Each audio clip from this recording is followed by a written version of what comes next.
The Wyoming wind carried more than dust that September morning. It carried the smell of dying cattle, unpaid debts, and the particular kind of desperation that settles into a man's bones when he's already lost everything that mattered. Caleb Turner stood at the fence line of what used to be a thriving ranch, counting animals he couldn't afford to feed through a winter he couldn't afford to face. 37 head left. Last year, 72. The year before his wife died, nearly 200. The math didn't work anymore. Nothing worked anymore. Boss? The voice belonged to Miguel, his only remaining ranch hand. Good man.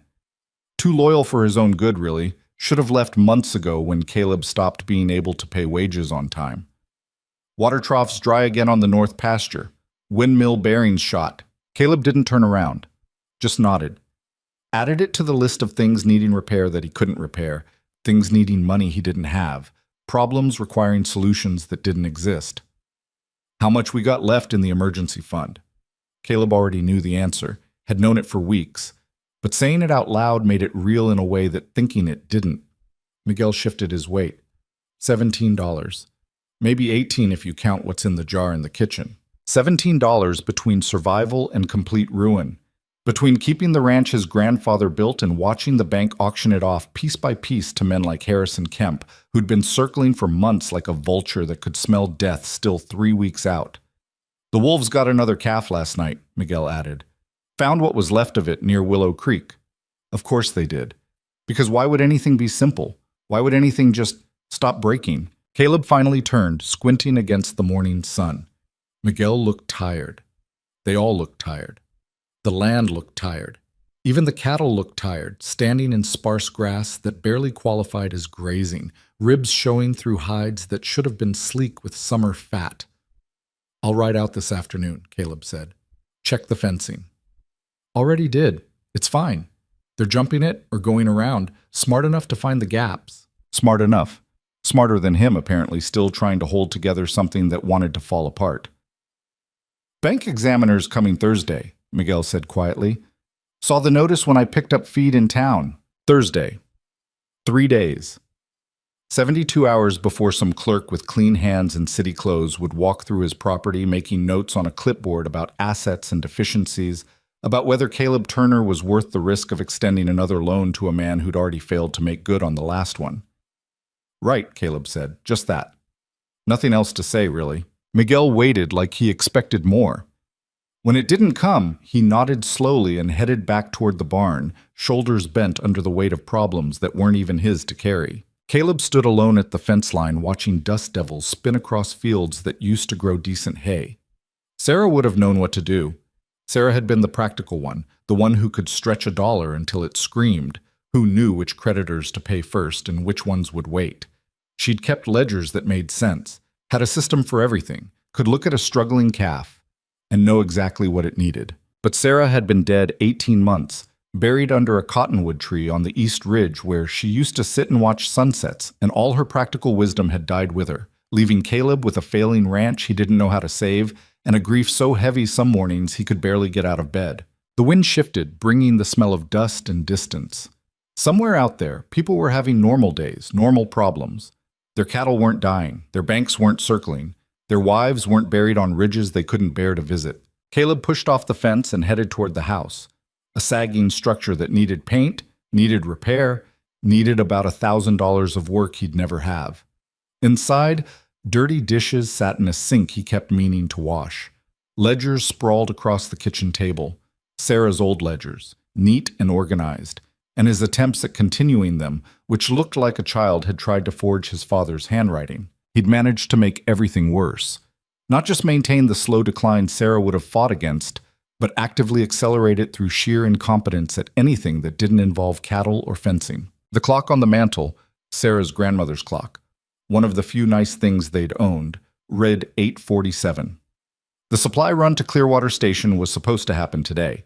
He'd put it off twice already, but they were out of flour, almost out of coffee, and Miguel needed tobacco if they expected him to stay another week without actually getting paid. Caleb grabbed his hat, the good one with the Montana crease Sarah had shaped for him the first year they were married, and headed out to saddle his horse. The ride to Clearwater took 90 minutes if you didn't push it. He'd be back by early afternoon, still have time to ride the north fence line before dark, still have time to look at ledgers he didn't understand and wonder how the hell a man who'd been raised on this land could fail so completely at keeping it alive. The horse, a bay gelding named Red, who'd seen better days but hadn't given up yet, stood patient in the barn while Caleb saddled him. Good horse, steady, the kind of animal that didn't complain when the hay was thin or the workload heavy.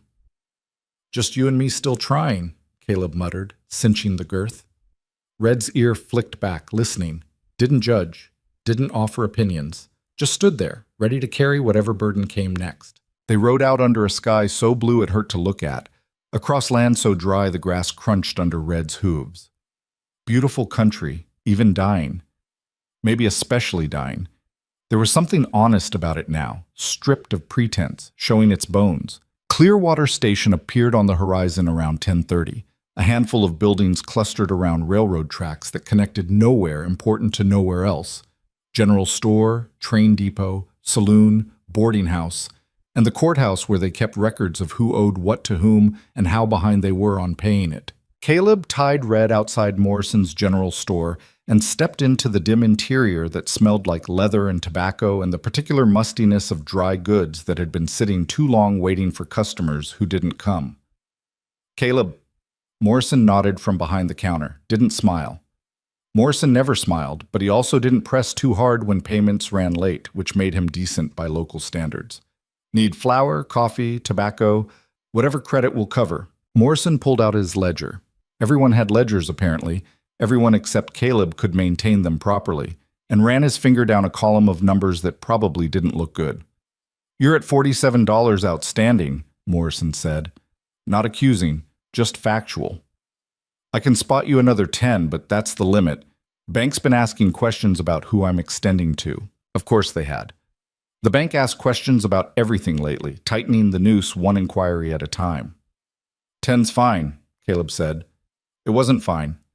$10 of supplies wouldn't carry them through a week. But what else was there to say? Morrison gathered the items without comment, wrapped them in brown paper, tied them with string that had been used and reused until it was more knot than fiber. "Heard about the wolves," he said, not looking up. "Bad business." "Yeah. Harrison Kemp was in yesterday. Said he might be interested in buying the north section if you ever wanted to sell." Caleb's jaw tightened. "I don't." "Figured. Just passing along." Morrison slid the package across the counter. "Bank examiner's making rounds Thursday. You know that?" "I know." "Right." Morrison looked like he wanted to say something else, something probably kind or encouraging, but couldn't find the words that didn't sound like pity. So he just nodded instead, and Caleb gathered the package and stepped back into sunlight that felt too bright after the store's dimness. The train was pulling in, the afternoon eastbound, running 2 hours behind schedule as usual. A handful of passengers disembarked, stretching legs and looking around at Clearwater Station like it had personally offended them by existing. Caleb was halfway to Red when he saw her, a woman sitting alone on a bench outside the station house, perfectly still in a way that suggested she'd been sitting there for a long time. Well-dressed, city clothes that looked expensive once but now showed travel wear. A large trunk beside her, the kind people brought when they expected to stay somewhere permanently. But it was her face that stopped him. Not beautiful, not in any conventional way. Older, 40, maybe more. But there was something in how she held herself, straight back despite obvious exhaustion, eyes fixed on some middle distance that had nothing to do with the platform or the trains or the dusty street beyond. She looked like someone who'd just watched their entire future collapse and was still trying to decide whether to scream or set something on fire. Station Master Peterson appeared from the depot office, approached her hesitantly. "Ma'am, I'm afraid if no one's coming for you, you'll need to make other arrangements. We can't have folks camping on the benches." The woman didn't look at him. "I'm not camping. I'm deciding." "Deciding what?" "What happens next?" Peterson shifted uncomfortably. Small-town station master didn't have a protocol for this, clearly. "There's a boarding house down the street. Mrs. Chen runs a respectable place. I could help with your trunk." "I can manage my own trunk." "Of course, but—" "I said I can manage." Her voice wasn't loud, but it carried weight, the kind of voice used to being listened to, used to authority that came from competence rather than volume. Peterson retreated, throwing a helpless look around the platform like someone might volunteer to solve this problem for him. His eyes landed on Caleb, widened slightly in that way people's eyes did when they wanted to ask for help but knew better than to actually do it. Caleb should have walked away, should have climbed on Red and ridden home to his failing ranch and his mountain of problems that didn't need another person's complications added to them. Instead, he found himself walking toward the bench. The woman watched his approach without expression. Up close, she looked more tired than he'd realized. Educated, clearly. Something in her posture, her diction, the way she held herself suggested years of good schools and better society. But right now, she just looked exhausted. "Station master bothering you?" Caleb asked. "Station master's doing his job." She finally looked at him directly. Sharp eyes. Intelligent. Currently containing something that might have been fury or grief or both. "I'm the one refusing to cooperate with reality." "What's reality want from you?" A bitter smile flickered and died. "To admit I've been a fool.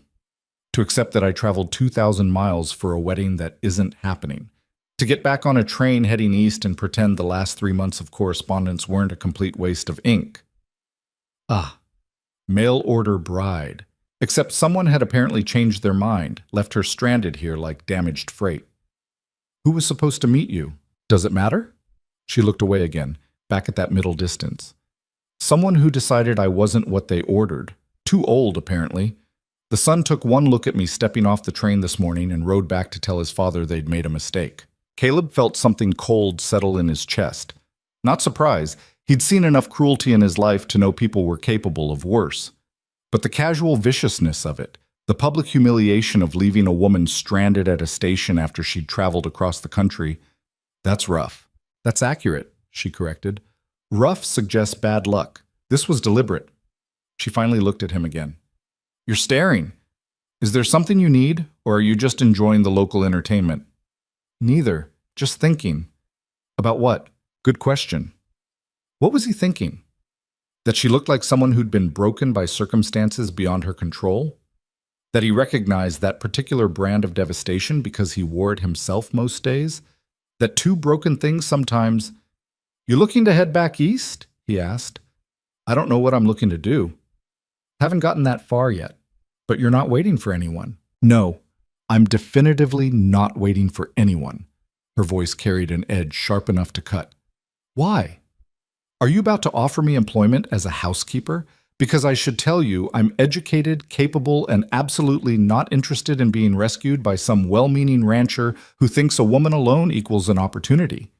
Caleb actually smiled at that. Couldn't help it. First genuine smile in months. "No, I've got enough problems without adding complicated to the list." "Then what are you doing here?" "Hell if I know," he admitted. Seemed wrong to just walk past. They sat in silence for a moment. The train whistled, preparing to depart. Passengers reboarded. The conductor called last warnings about departure times and missed connections. "Eleanor Vance," the woman said finally, "since we're apparently having a conversation." "Caleb Turner." "Mr. Turner?" She nodded slightly, formal even in disaster. "I appreciate the concern, but I assure you I'm quite capable of solving my own problems." "Didn't say you weren't." "You were thinking it." "I was thinking you looked like someone who'd been dealt a bad hand by people who should have known better." "And that inspired you to... what? Offer sympathy?" "Something like that." Eleanor studied him with those sharp, assessing eyes. "You're terrible at sympathy. Has anyone ever told you that?" "My wife used to mention it." "Used to?" "She died 18 months ago." The sharpness in Eleanor's expression softened slightly. Not pity, something closer to recognition. "I'm sorry." "So am I." Caleb stood, brushing dust from his trousers. "Boarding house is down the street. Mrs. Chen's decent. Doesn't overcharge, doesn't ask too many questions." "Thank you." He was turning to leave when she spoke again. "Mr. Turner?" "Yeah?" "Why did you really stop? The truth this time?" Caleb considered the question, considered all the easy lies he could tell. Finally settled on something closer to honesty. "Because you looked like I feel most days." Figured at minimum that was worth acknowledging. He left her there on the bench, trunk beside her, future uncertain. Climbed on Red and headed back toward the ranch, the sun climbing toward noon, the temperature rising into the kind of heat that made everything shimmer and bend. By the time he reached home, Miguel had already heard the story, small towns being what they were, gossip traveling faster than horses. "True about the bride?" Miguel asked, taking Red's reins. "Seems to be. That's cold." "Yeah." "She got anywhere to go?" "Boarding house, I expect." Miguel nodded slowly, that particular nod that meant he was thinking something, but trying to decide whether to say it. "Could use help with the books," he finally offered. "You know, if she was looking for work, educated woman and all." Caleb shot him a look. "We can't afford to pay the help we've got. Just saying, woman like that stranded here might consider room and board if the alternative's heading back to wherever she came from with her tail between her legs. We're not hiring." "Didn't say hire, said help." Miguel headed toward the barn, leading Red. Just a thought.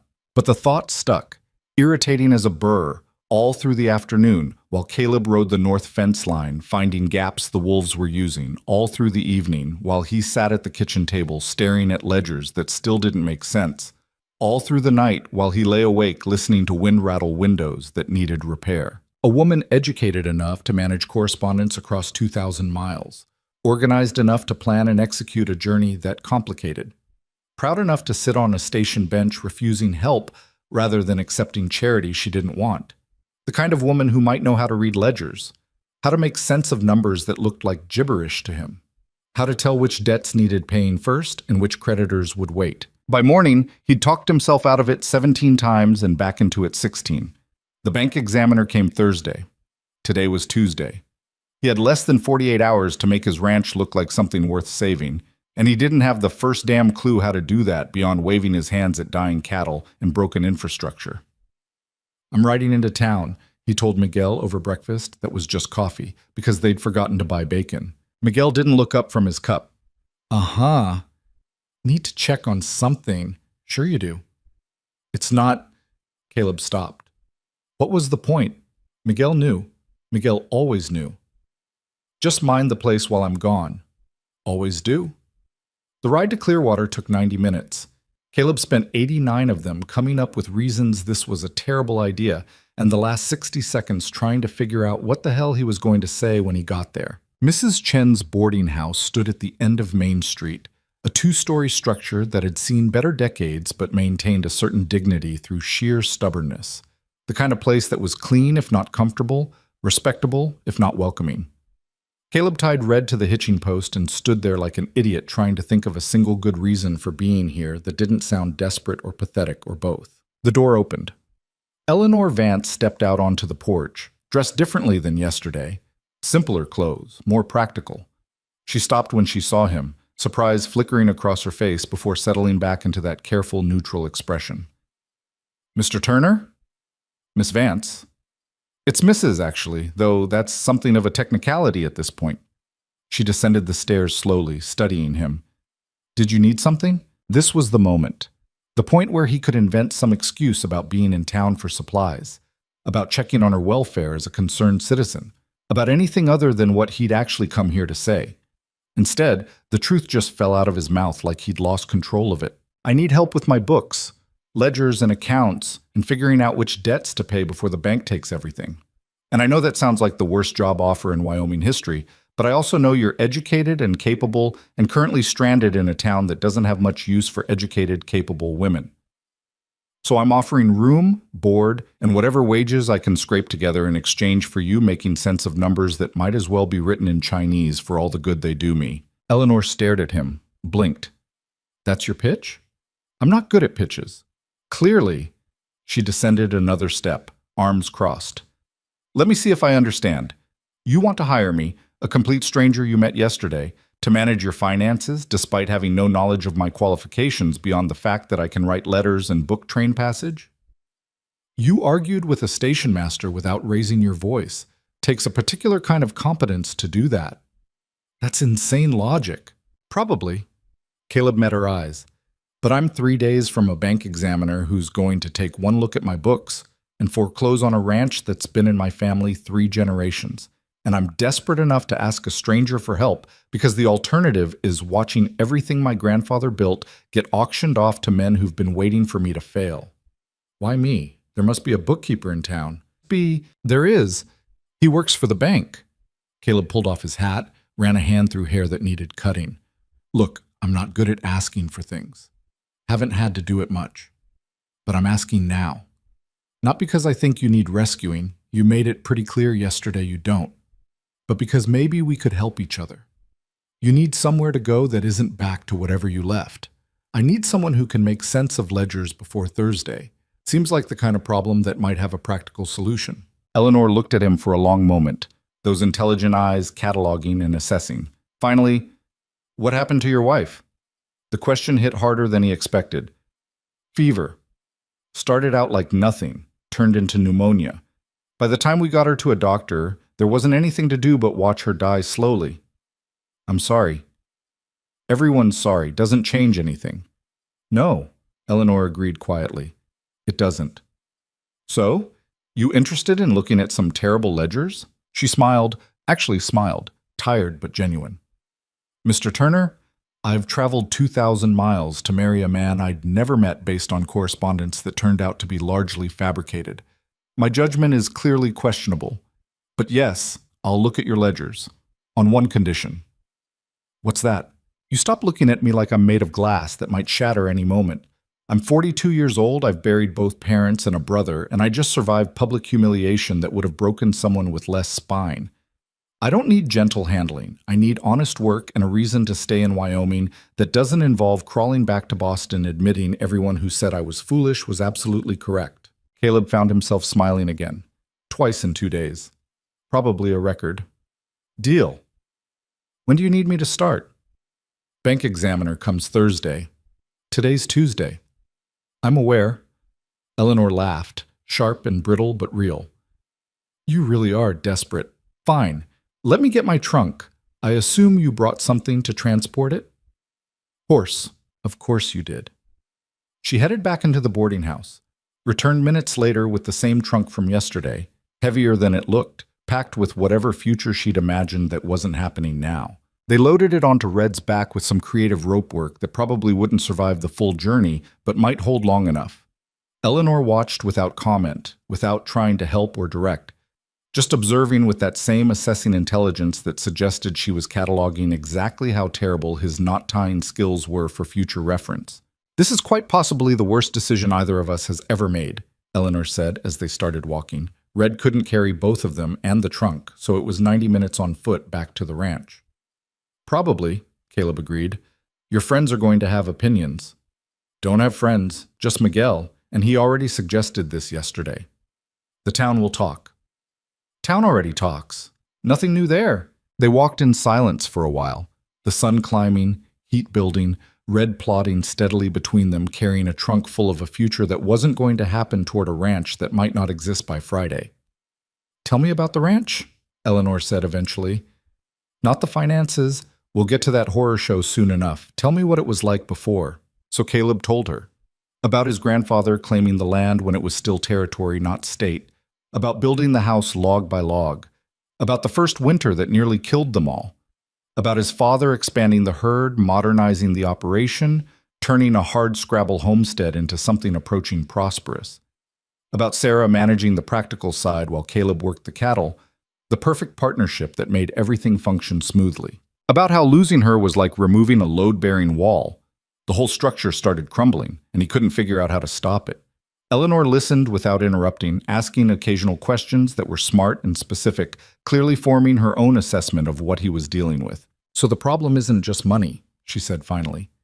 It's infrastructure, management, and a complete breakdown of operational systems following the death of the person who actually knew how to run things. When you say it like that, it sounds worse. It probably is worse than you think. Most people in crisis underestimate how bad things really are. She looked at him sideways. But at least you're aware you're in crisis. That's further than a lot of men get before they lose everything. They reached the ranch around 2 p.m, both sweating, both exhausted. Miguel appeared from the barn, took one look at Eleanor, and gave Caleb a nod that clearly meant, "I told you so."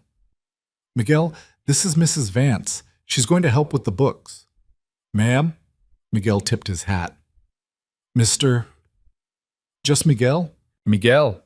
Eleanor looked around at the ranch, the sagging house, the patched barn, the thin cattle in sparse grass. Her face didn't change, but Caleb could see her cataloging every visible problem, adding them to whatever mental list she was building. I'll show you to a room, Caleb said. It's not much. I wasn't expecting much. Eleanor followed him into the house, up stairs that creaked, down a hallway that needed paint to a small bedroom that had been storage until this morning when he'd hastily cleared it out. She set her trunk down, looked around at the bare space, the single window overlooking failing pastures, the simple bed that was probably older than her. It's honest, she said finally. I appreciate that. The ledgers are downstairs. I can show you. Tomorrow. Eleanor sat on the bed, testing it, wincing slightly. Today I'm going to unpack, settle in, and mentally prepare myself for whatever disaster I'm about to discover in your accounting. You're going to do whatever ranchers do at 2 in the afternoon, and we're going to pretend this arrangement is completely normal and not at all the desperate gamble we both know it is, Caleb almost argued. Then recognized she was right. Pushing forward right now would just be panic masquerading as productivity. There's a well out back. Pump's temperamental, but it works if you're patient with it. Kitchen's downstairs, help yourself to whatever's there, which isn't much, but you're welcome to it. Thank you. He left her there, closing the door on whatever private moment she needed to process the reality of where she'd ended up. Went downstairs to find Miguel waiting with that expression that meant he had opinions. Don't, Caleb said. Wasn't going to say anything. You're thinking it loud enough. Miguel smiled slightly.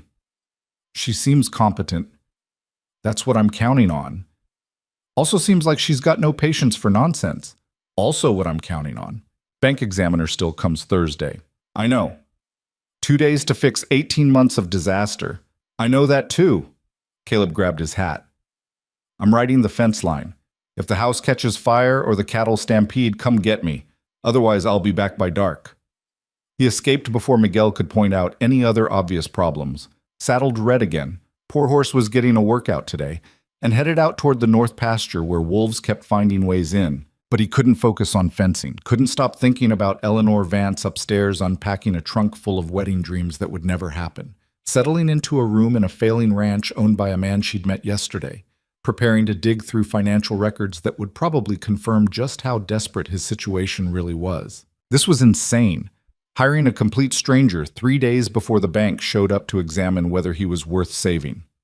Bringing a woman into his house with no references, no guarantee she knew anything about bookkeeping beyond personal correspondence, no plan beyond maybe she can help. But Sarah had always said sometimes you had to make the desperate play. Sometimes the safe move was just slow death. And you had to risk everything on a chance that probably wouldn't work, but at least offered possibility. The sun was setting by the time he finished riding the fence line, finding and marking 6 more gaps that needed repair he couldn't afford. Red trudged home tired, and Caleb wasn't far behind, body aching, mind exhausted from tallying problems that multiplied faster than solutions. Lights were on in the kitchen when he got back. Unusual. He rarely bothered with lamps, just ate in the dark or didn't eat at all. But tonight, warm light spilled from the windows, and when he stepped inside, he found Eleanor sitting at the kitchen table surrounded by ledgers, papers sorted into piles, a system emerging from chaos. She looked up, face exhausted but focused. Your bookkeeping is criminally bad. I know. I don't think you do. This isn't just disorganized, it's actively misleading. You've been underpaying some creditors and overpaying others, missing opportunities for bulk discounts, and I'm pretty sure you've been accidentally paying property tax twice for the last 3 months. Caleb sat down heavily. Can you fix it? Fix it? No. That would require time travel and a complete do-over of the last 18 months. But I can organize it enough that the bank examiner sees a struggling operation with systemic problems rather than a chaotic disaster with no hope of recovery. Might buy you time. Might not save you, but it'll give you a fighting chance instead of automatic foreclosure. How much time do we have? Well, it's almost 8. Bank examiner comes Thursday morning, so about 36 hours, accounting for sleep we probably won't get. Caleb looked at the piles of paper, the ledgers marked with Sarah's neat handwriting transitioning into his incomprehensible scrawl, The invoices and receipts and statements chronicling 18 months of slow collapse. "Why are you doing this?" he asked. "Really? You don't know me. You don't owe me anything. You could have stayed in town, caught the next train east, been back in Boston by next week pretending this whole thing never happened." Eleanor was quiet for a moment, hands resting on Sarah's old ledger. "Because the alternative was admitting defeat. Because I'm tired of being told I'm too old, too educated, too opinionated for whatever role people think I should fill. Because you offered me work instead of charity, partnership instead of rescue. And because I'm curious whether two people society has written off can actually prove everyone wrong." She looked at him directly. No walls, no performance. Just honesty. "Also because I'm angry, Mr. Turner. Spectacularly, magnificently angry at the man who abandoned me, at the son who looked at me like damaged goods, at every person who ever suggested I should be grateful for whatever scraps of attention came my way. And I'd much rather channel that anger into saving your ranch than into self-pity or revenge fantasies." Caleb found himself smiling again. Third time in 2 days. Definitely a record. "Fair enough," he said. "Where do you need me to start?" Eleanor pushed a stack of papers toward him. "Tell me about every invoice in that pile. What you bought, when, why. Don't skip anything. Don't try to make it sound better than it was. I need the truth, however ugly." So he told her. About the veterinary bills for cattle that died anyway, the feed purchases that stretched their dwindling credit, the repairs that were temporary patches rather than real fixes. About the decisions that seemed reasonable at the time, but in hindsight were just delay tactics, postponing inevitable collapse. Eleanor listened, made notes, asked clarifying questions that were uncomfortable in their precision. By midnight, they'd worked through half the ledgers. By 2 in the morning, she'd reorganized his creditor list into priority tiers. By 4, she'd drafted a preliminary financial statement that at least looked professional, even if the numbers were still terrible. Miguel found them at dawn, still working, slumped at the kitchen table surrounded by papers, coffee cups, and the particular exhaustion that comes from fighting losing battles all night. "You two look like hell," he observed. "Feel like it too," Eleanor agreed without looking up. "But I think we might have something the bank won't immediately laugh at." "Might?" Caleb asked. "Success is relative when you're this far behind." She stretched, vertebrae popping audibly. "We need one more day. One more day to verify these numbers, catch mistakes, make sure nothing catastrophic is hiding in sections I haven't checked yet. Bank comes tomorrow." "I'm aware. Which means we have," she checked the clock, "approximately 20 hours to make 18 months of disaster look like managed decline instead of free fall. Can you do it?" Eleanor looked at him with those sharp, tired eyes. "Mr. Turner, I traveled 2,000 miles to marry a stranger. I survived public abandonment without crying. I spent the night organizing financial chaos that would make a bank auditor weep. At this point, I'm genuinely unsure what I can't do when sufficiently motivated." "Is that a yes?"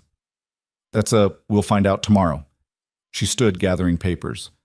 "I'm going to sleep for 4 hours. Then we're finishing this. And Mr. Turner?" "Yeah. Stop calling me Mrs. Vance. We're past formality at this point. It's Eleanor." "Caleb." She nodded, headed upstairs, footsteps heavy with exhaustion. Miguel watched her go, then looked at Caleb with an expression that was hard to read. "Well?" Caleb asked. "I think you might have found the one person in Wyoming more stubborn than you." "Good. I'm going to need that." Miguel headed out to start the day's work, leaving Caleb alone in the kitchen as sunrise painted the walls gold. Somewhere out there, wolves were probably planning another attack on his cattle. The bank examiner was definitely preparing to deliver bad news. Harrison Kemp was certainly sharpening his pencil, calculating how much he'd bid for this land when it went to auction. But for the first time in 18 months, Caleb felt something other than hopeless resignation. Not confidence, that would be ridiculous, but possibility. The distant, fragile sense that maybe, just maybe, if they worked hard enough and got lucky enough, they might survive this. He picked up Sarah's ledger, ran his fingers over her neat handwriting from better times. "Hope you don't mind I brought someone new," he said to the empty room. "We needed help, and she's good at this, like you were." The house didn't answer. Houses never did. But the morning light was warm, the coffee was strong, and somewhere upstairs a stranger he'd met 2 days ago was sleeping in a spare room, preparing to spend another day fighting to save a ranch she had no stake in except stubborn pride and channeled anger. It wasn't much, but right now it was more than he'd had yesterday. And tomorrow, when the bank examiner came with his clipboard and his calculator and his professional assessment of failure, at least they'd face him together. Two broken people making their desperate stand. It probably wouldn't work, but at least they'd try. The bank examiner arrived at exactly 9 o'clock Thursday morning, driving a polished buggy that looked obscene against the dusty reality of the ranch. His name was Fletcher, middle-aged, wire-rimmed glasses, the kind of man who'd never missed a meal or worried about where the next one was coming from. Caleb watched him descend from the buggy with a leather satchel that probably cost more than 3 months of cattle feed. Eleanor stood beside him on the porch, hands clasped in front of her, wearing a simple gray dress that somehow made her look both respectable and formidable. "Mr. Turner." Fletcher extended his hand. His grip was soft, uncalloused. "Thank you for making time this morning." Like Caleb had a choice. Like this was a social call instead of an execution. "This is Mrs. Vance," Caleb said. "She's been helping organize the accounts." Fletcher's eyebrows rose slightly. "I wasn't aware you'd hired professional assistants." "Recent development," Eleanor said smoothly. "I've prepared a comprehensive financial overview for your review, Mr. Fletcher. Shall we discuss it inside, or would you prefer to inspect the property first?" The question was polite, but there was steel underneath it, a subtle assertion of control that shifted the dynamic from interrogation to business meeting. Fletcher blinked, clearly unused to being managed by the people he was examining. "Inside will be fine."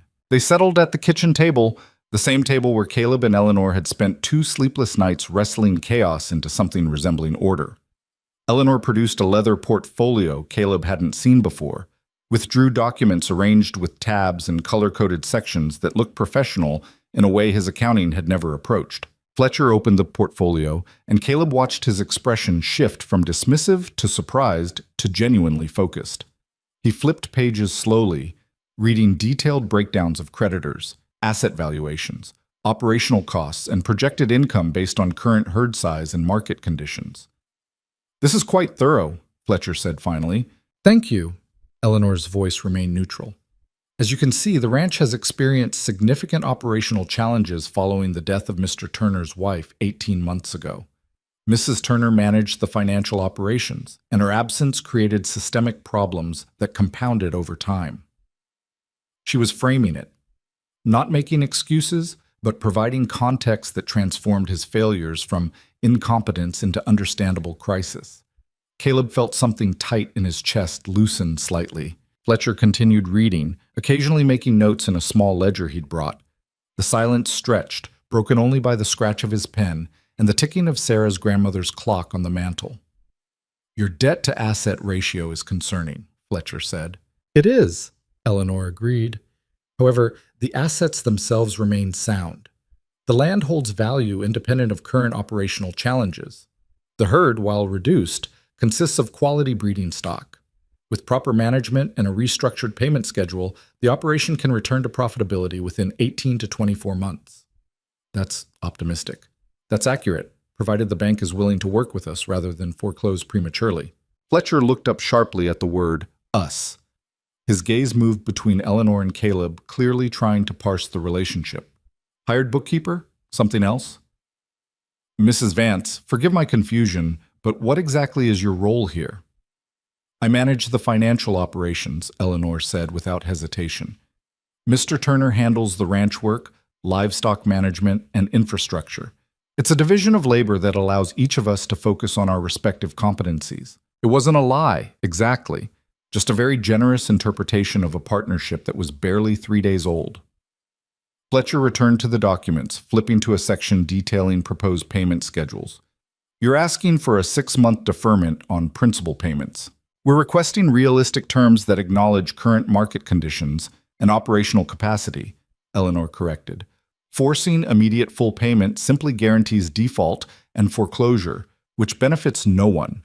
The bank loses a reliable long-term customer, and Mr. Turner loses generational land. A temporary adjustment allows both parties to achieve their actual objectives. The bank's objective is repayment. Then the bank should support restructuring that makes repayment possible rather than demanding terms that guarantee failure. Caleb had never heard anyone talk to a bank examiner like that.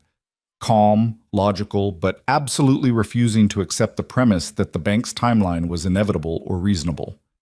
Fletcher looked like he wasn't sure whether to be offended or impressed.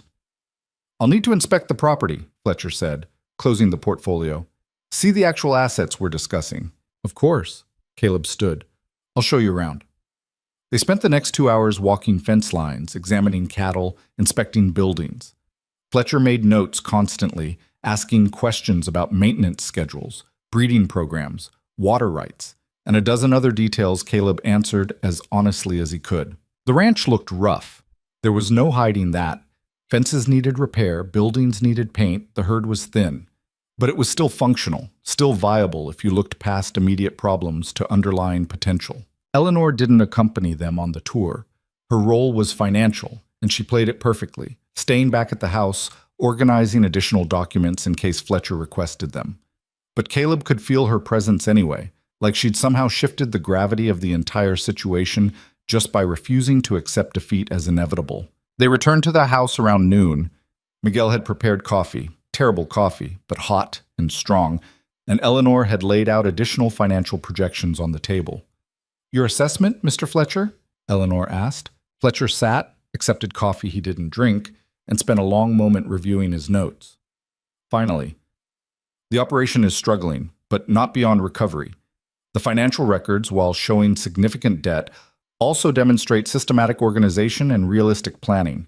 That's not what I expected to find." "What did you expect?" Caleb asked. "Honestly, chaos. Most operations at this stage are completely disorganized, run by people who've given up pretending they can fix things. You haven't given up. That matters." Eleanor leaned forward slightly. "Does it matter enough for restructuring? I can recommend a modified payment schedule to the board. 6 months deferred principal, interest-only payments during that period, with full resumption of standard terms afterward. I can't guarantee approval, but I can advocate for it." It wasn't salvation, but it was possibility. Actual tangible possibility. "Thank you," Caleb said. Fletcher gathered his papers, preparing to leave. At the door, he paused, looking at Eleanor with open curiosity. "Mrs. Vance, I don't mean to pry, but you're quite skilled at financial management. Have you worked in banking?" "No, I managed household accounts and estate planning for my family in Boston. Nothing professional, but apparently transferable skills." "Apparently," Fletcher tipped his hat. "Mr. Turner, you're fortunate to have found such competent assistants." After he left, Caleb and Eleanor stood on the porch watching dust settle behind his departing buggy. The tension that had been holding them rigid for 2 days suddenly released, and Caleb felt exhaustion crash over him like a physical weight. "We did it," he said.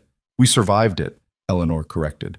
"Whether we actually accomplished anything won't be clear until the bank board meets next week. But he's recommending restructuring. Recommending isn't approving. Don't celebrate yet." Caleb looked at her.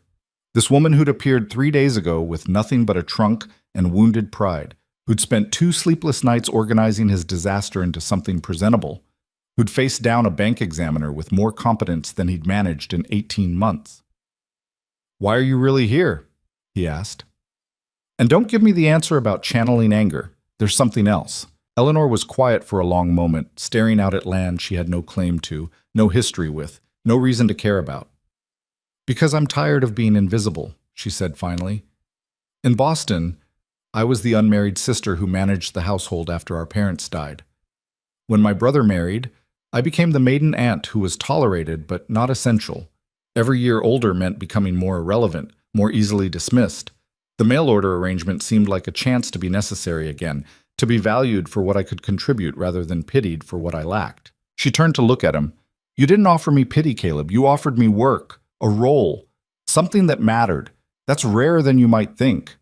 Before Caleb could respond, Miguel appeared from the barn, moving quickly enough to signal trouble.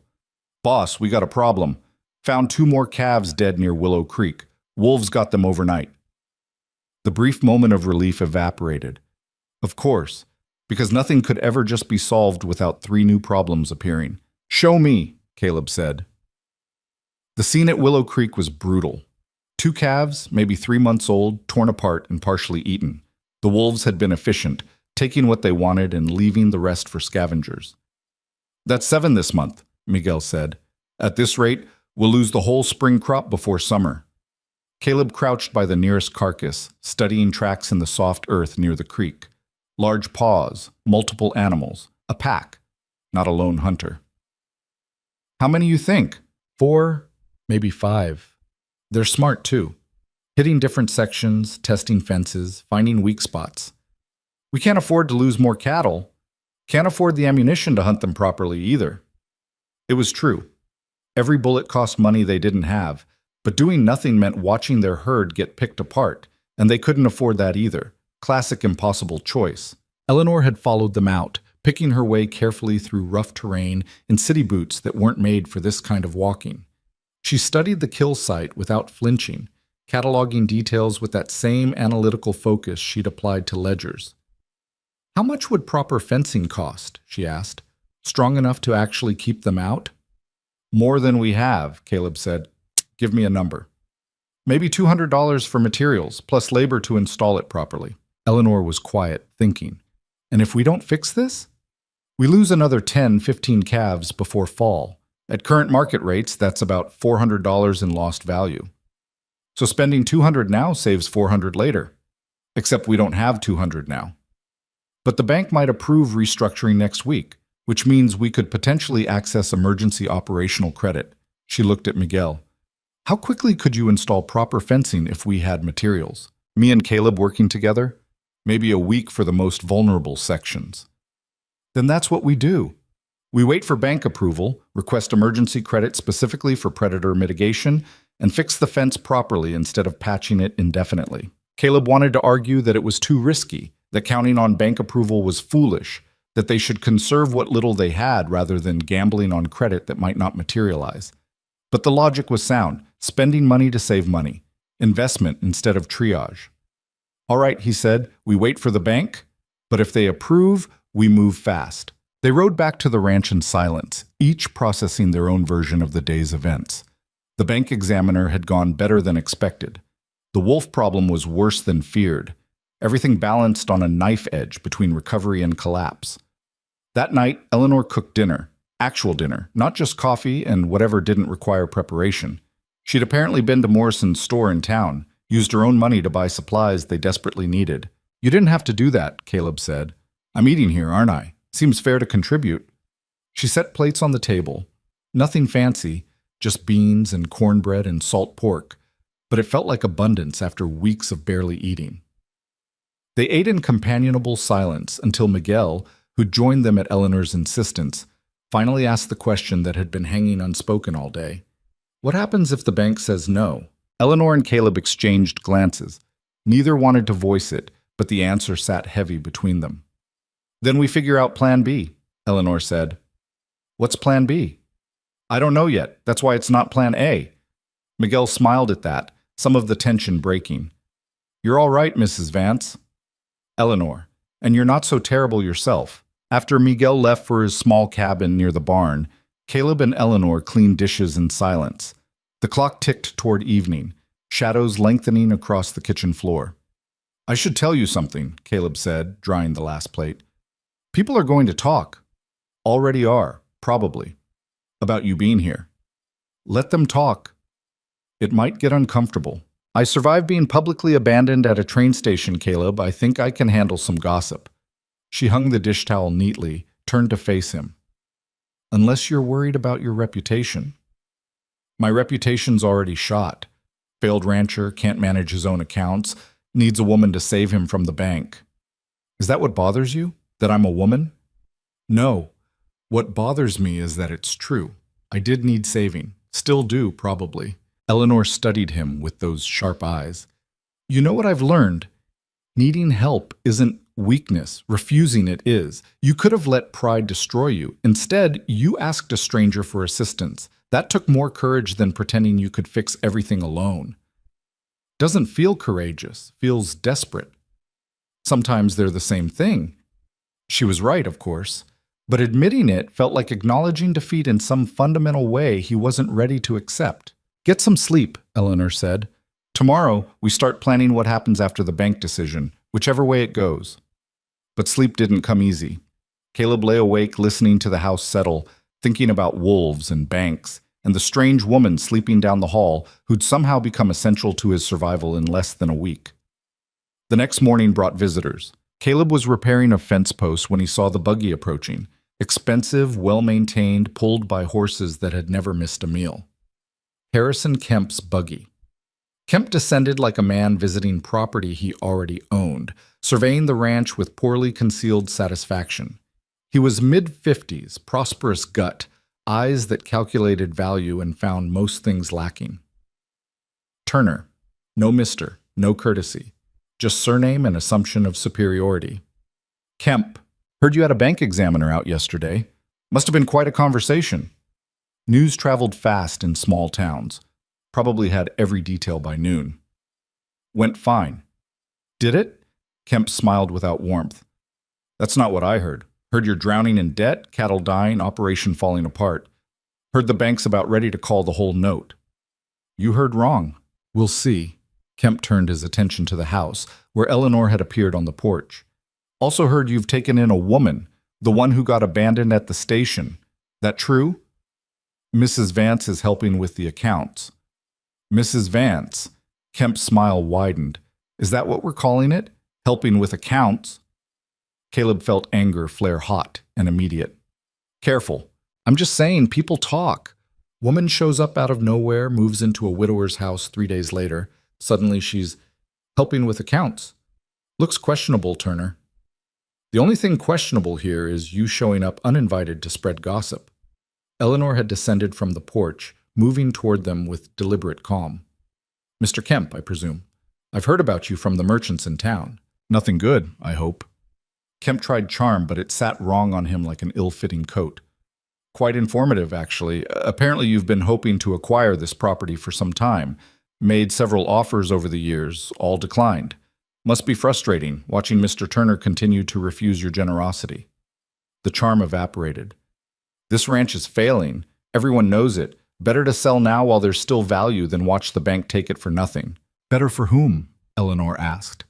Certainly not for Mr. Turner, who'd lose generational land for a fraction of its worth. And frankly, I question whether it's actually failing or whether interested parties have simply been spreading that narrative hoping to manufacture a crisis. Kemp's face darkened. Lady, I don't know who you think you are. I know exactly who I am. The question is whether you know who you are, Mr. Kemp. A vulture circling wounded prey, hoping exhaustion does your work for you. It's not complicated. It's just sad. For a moment, Caleb thought Kemp might actually lose his temper completely. His face reddened, jaw clenched, hands balling into fists. But he caught himself, forced a smile that looked painful. This ranch will be on the auction block by fall, Kemp said. And when it is, I'll buy it for whatever pittance the bank's willing to accept. You can play house with your bookkeeper until then, Turner. Won't change the ending. He climbed back into his buggy and drove off, leaving dust and threat hanging in the air. Pleasant man, Eleanor observed. He's been trying to buy this land for 15 years. Pa refused him. I've refused him. Drives him crazy that we won't just sell and let him expand his empire. He seemed very confident the bank would foreclose. He's probably got someone inside feeding him information. That's how he works. Finds leverage, applies pressure, waits for people to break. Eleanor watched the buggy disappear toward town. Then we need to make sure we don't break. The bank's decision came Tuesday afternoon, delivered by courier rather than Fletcher personally. Caleb signed for the envelope with hands that wanted to shake, carried it inside where Eleanor waited at the kitchen table.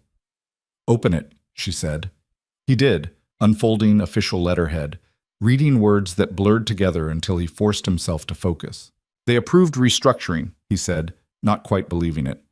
6 months deferred principal, interest-only payments, emergency operational credit up to $500 for approved expenses. Eleanor released a breath she'd been holding.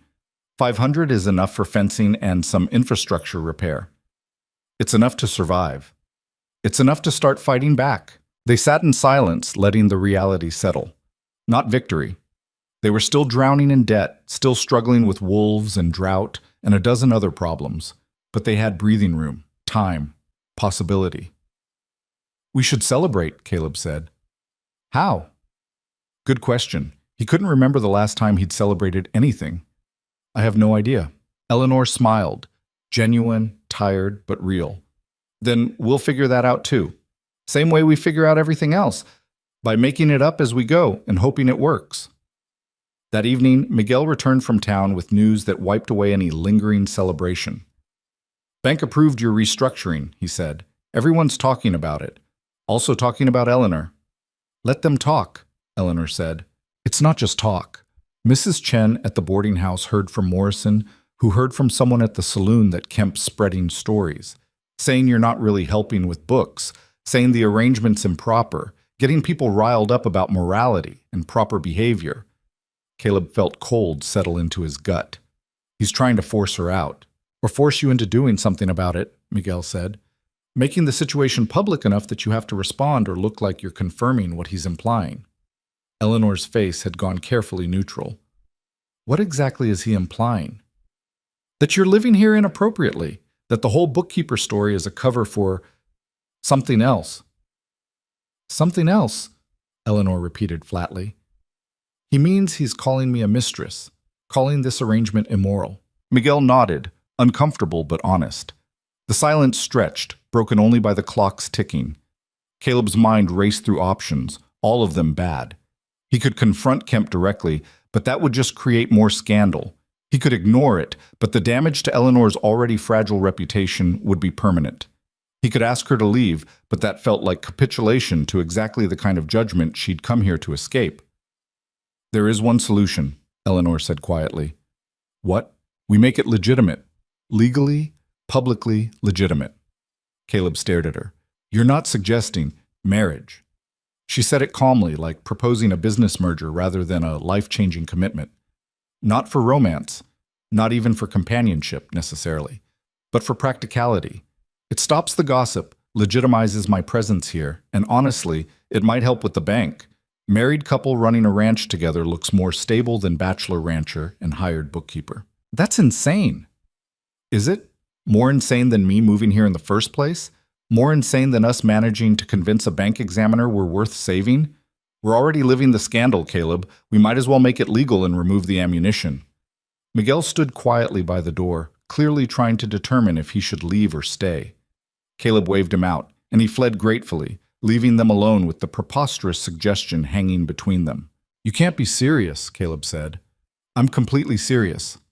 Think about it logically. We're already partners in the ranch operation. We already live under the same roof.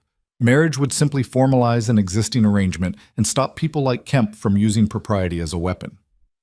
Marriage is more than paperwork. Not if we decide it isn't. Not if we go into it with clear understanding that it's a practical partnership rather than a romantic one. Eleanor leaned forward. I'm 42 years old. I've already been rejected once for being too old for marriage. I'm not harboring illusions about romance or fairy tale endings, but I am interested in building something functional and stable. If that happens to come with legal protection and social legitimacy, so much the better. And when you meet someone you actually want to marry, then we'll deal with it. But right now I'm more interested in surviving the next 6 months than planning for hypothetical futures. She met his eyes. Are you? Caleb thought about Sarah, about vows they'd made that meant everything, about love that had been real and deep and completely different from what Eleanor was proposing. This wouldn't be that, could never be that. But maybe it could be something else. Something built on mutual necessity and respect instead of passion. Something honest about what it was instead of pretending to be what it wasn't. People would still talk, he said. People are already talking. At least this way they'd be wrong about the details. The bank might see through it. The bank approved restructuring for a struggling rancher with a bookkeeper. A married couple running the operation together is an improvement on paper, whatever the private reality. She was right, logically, practically right, and yet everything in him recoiled from the idea of marriage as transaction, partnership as contract, vows as strategy. I need to think about it, he said. Of course. But Caleb, don't take too long. Kemp's not going to wait for us to feel comfortable before he escalates. That night, Caleb rode out to the East Ridge where Sarah was buried.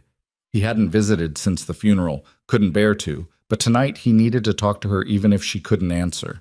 The grave sat under the cottonwood tree she'd loved, marked by a simple stone Miguel had helped him place. Caleb sat beside it, back against the tree, watching stars emerge in a sky so vast it made everything feel small and temporary. "I don't know what to do," he said to the darkness, to Sarah, to himself. Eleanor's practical and smart and probably right that marriage makes sense. But it feels like betraying what we had, turning something sacred into something tactical. The wind moved through the cottonwood leaves, creating sounds that weren't words but felt like listening anyway. "She's not you, could never be you. But maybe that's the point. Maybe this isn't about replacing what we had, but about building something different. Something that serves a purpose, even if it isn't love."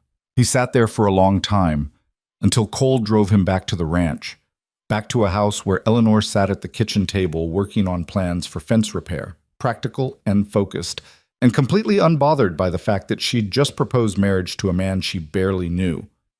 "I'll do it," Caleb said from the doorway. Eleanor looked up, unsurprised. "You're sure?" "No, but you're right that it solves more problems than it creates. And if we're going to do this, we should do it quickly, before either of us thinks about it too hard and talks ourselves out of it. Tomorrow? Why wait?" Eleanor smiled, tired but genuine. Why wait indeed? They rode into Clearwater Station the next morning under a sky-threatening rain, neither speaking much, both caught in their own thoughts about what they were about to do. Eleanor sat beside Caleb on the wagon bench wearing the same gray dress she'd worn for the bank examiner, practical and respectable. No wedding dress, no flowers, no pretense that this was anything other than what it was. A transaction, a solution, a partnership formalized in ink and witness signatures. The courthouse sat at the end of Main Street, a two-story brick building that served as administrative center for a county too small to need much administration. Judge Warren handled everything from property disputes to marriage licenses to the occasional criminal proceeding, usually in that order of frequency. Caleb tied the horses and stood there, hand on the hitching post, trying to make his feet move toward the courthouse steps. "Second thoughts?" Eleanor asked. "About 100 of them. Want to leave?" He looked at her. She wasn't nervous, or if she was, she hid it perfectly. Just calm, practical Eleanor, solving problems the only way she knew how, with logic and determination and refusal to let emotion complicate necessity. "No," he said. "You?" "I stopped believing in fairy tales around the time I turned 30. This is honest, at least. That's more than most marriages can claim." They climbed the steps together, pushed through heavy doors into a lobby that smelled like old wood and older paper. A clerk sat behind a desk, young man with ink-stained fingers who looked up with the bored expression of someone whose job rarely involved anything interesting. "Help you?" "We need to see Judge Warren," Caleb said, "about a marriage license." The clerk's expression shifted from bored to curious. Small towns being what they were, he probably already knew who they were, probably had heard the gossip, probably couldn't wait to spread this new development. "Judge is in his chambers. I'll let him know you're here." The clerk disappeared through a side door, and they could hear muffled conversation, then footsteps approaching. Judge Warren appeared, 60s, white beard, eyes that had seen enough human foolishness to be surprised by very little. He took one look at Caleb and Eleanor, and his eyebrows rose slightly. "Turner, Mrs. Vance." He said her name without judgment, which was more than most people had managed. "This is unexpected." "Is it?" Eleanor asked. "Seems fairly straightforward to me. We'd like to apply for a marriage license. Today? Is there a waiting period?" "Technically, no, but most people take time to—" "We've taken sufficient time," Eleanor interrupted. "We're both adults, both capable of making informed decisions, and both aware of exactly what we're doing. If there's no legal barrier, I see no reason to delay." Warren looked at Caleb. "This is what you want?" "It is." "You've known each other, what, a week?" 8 days, Eleanor said. "But I fail to see how duration of acquaintance is legally relevant to marriage eligibility. Unless Wyoming has statutes I'm unaware of?" Warren almost smiled at that. "No, ma'am. No statutes about courtship duration." He gestured toward his chambers. "Come on back. We'll get the paperwork sorted." The office was cluttered with legal volumes and case files, a desk buried under pending matters, windows that needed cleaning overlooking the street below. Warren settled behind his desk, pulled out forms, and began the administrative process of converting two separate lives into one legal entity. Full names? Caleb James Turner. Eleanor Margaret Vance. Previous marriages? Widower, Caleb said. Widow. Eleanor lied smoothly, because admitting she'd never been married, despite the Mrs. Honorific, would open questions neither of them wanted to answer. Warren didn't challenge it, just wrote it down. Any legal impediments to marriage? Existing contracts, debts that would transfer, custody arrangements? They both said no, and Warren continued through the bureaucratic checklist, asking questions that felt simultaneously invasive and completely irrelevant. Did it matter where Eleanor was born? Did anyone care that Caleb's father's middle name was Andrew? The machinery of official recognition ground forward regardless. I need 2 witnesses, Warren said, looking up. You bring anyone? They hadn't. Hadn't thought that far ahead, honestly. Caleb looked at Eleanor, who shrugged slightly. I can grab someone from the street, Warren offered. Usually find a couple folks willing to sign for $1. So that's what they did. Warren sent his clerk out, who returned minutes later with 2 men who looked like they'd been drinking since breakfast but were functional enough to sign their names. One was a drifter passing through town, the other a ranch hand from one of the neighboring properties. Neither asked questions, just witnessed signatures and pocketed their dollars. Warren produced the marriage license, filled in with their information, blank spaces waiting for signatures that would make it official. He pushed it across the desk along with a pen. Once you sign this and I perform the ceremony, you're legally married in the eyes of Wyoming Territory and the United States government. That clear? Perfectly, Eleanor said, picking up the pen. Her hand was steady as she signed her name in neat, precise script. She passed the pen to Caleb. His hand wasn't as steady. He stared at the line waiting for his signature, thinking about Sarah, about vows made with love and intention, about how wrong this felt, even though it was right for all the practical reasons. Caleb? Eleanor's voice was quiet. We don't have to do this. Yes, we do. No. We have options. We could ignore the gossip, weather the scandal, tell Kemp to go to hell. Marriage isn't the only solution. It's the best one. Best and right aren't always the same thing. He looked at her, this woman who'd appeared in his life like a storm, unexpected, disruptive, and somehow exactly what was needed, even if he hadn't known it. She was giving him an exit, permission to back out, space to choose differently. But she was also right that this solved problems, made things simpler in ways that mattered. And maybe, in some strange way he didn't fully understand yet, it was also what he needed. Not romance, not replacement for Sarah, but partnership with someone who saw him clearly and chose to stay anyway. He signed his name. Warren stood, produced a small book, looked like a Bible, but Caleb suspected it was just a convenient prop the judge kept for these occasions. All right then, let's make this official.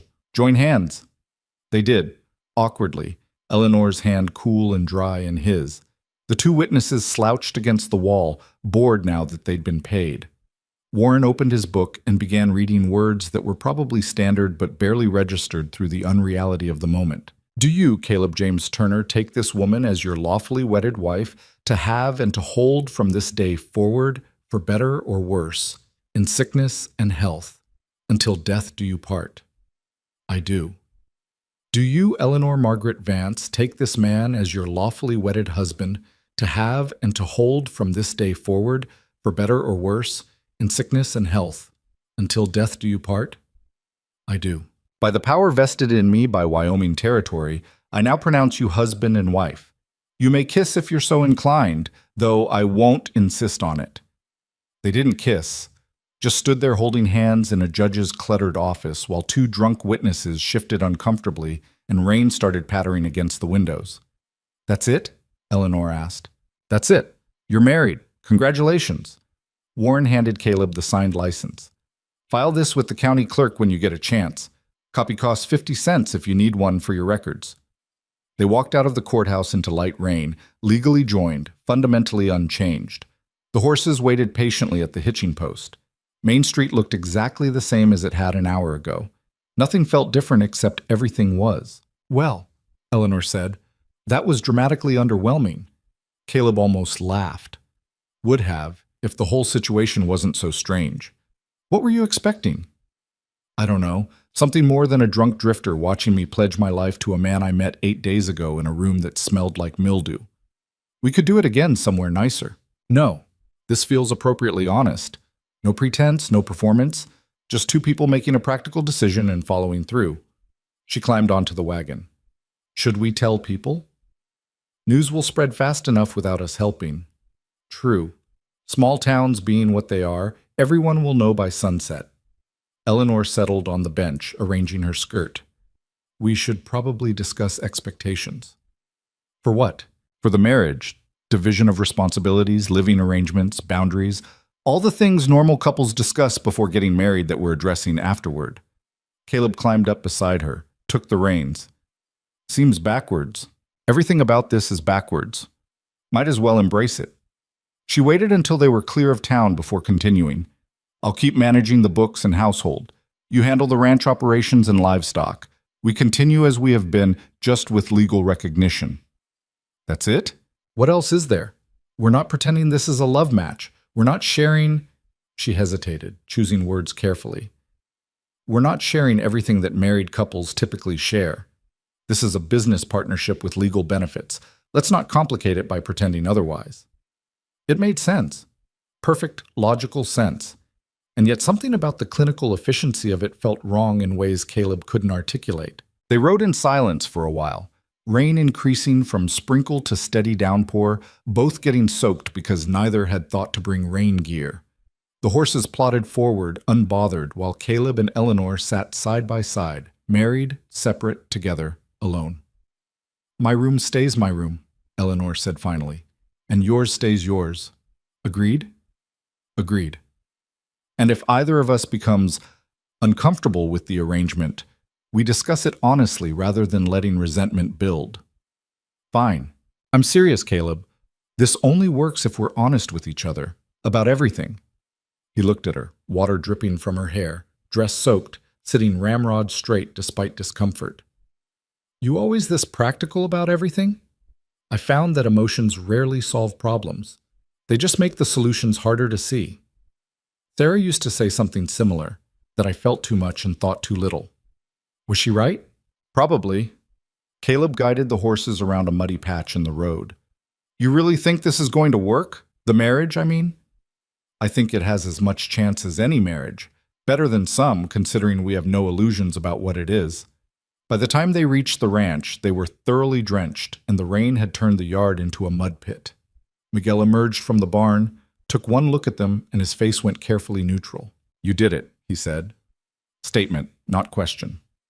We did, Eleanor confirmed, climbing down from the wagon. Any objections? Not my place to have objections. That's not what I asked. Miguel considered, then shrugged. You're both adults. You made a choice. Either it'll work or it won't, but at least you tried something instead of just letting Kemp win by default. Practical assessment, Eleanor said. I appreciate that. Inside, she disappeared upstairs to change into dry clothes, while Caleb stood in the kitchen dripping onto floorboards that didn't need more water damage. When she returned, she'd changed into work clothes. Simple dress, apron, hair tied back, and immediately began organizing supplies for dinner like nothing unusual had happened. Shouldn't we, acknowledge this somehow? Caleb asked. Acknowledge what? We got married. Now we need to eat. One doesn't preclude the other. Most people celebrate. Most people marry for love. We married for survival. Different context, different response. She pulled out flour, started measuring. If you want to mark the occasion, you could fix that leak in the parlor ceiling. I put a bucket under it this morning, but it's nearly full. So that's what he did. Fixed a leak while his new wife made dinner, Miguel tended horses, and rain drummed steady on the roof. The most anticlimactic wedding day in Wyoming history, probably. That evening, they ate together at the kitchen table. Caleb, Eleanor, and Miguel, who seemed determined to pretend everything was completely normal. They discussed fence repairs, supply orders, and whether the rain would help or hurt the grazing situation. Not one word about the marriage. It wasn't until Miguel left and they were cleaning dishes that Eleanor finally addressed it. People are going to expect things to change. What things? How we act together. Public displays of something.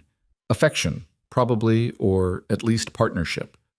We should probably establish some baseline of normal couple behavior or risk looking suspicious. Caleb dried a plate, thinking, what does normal couple behavior look like? I have no idea. I've never been part of a normal couple. She handed him another plate. But I imagine it involves some level of comfort with each other. Not performing for others, just ease. Right now, we're very careful around each other. That'll look odd to people who think we married for conventional reasons. So we should be less careful?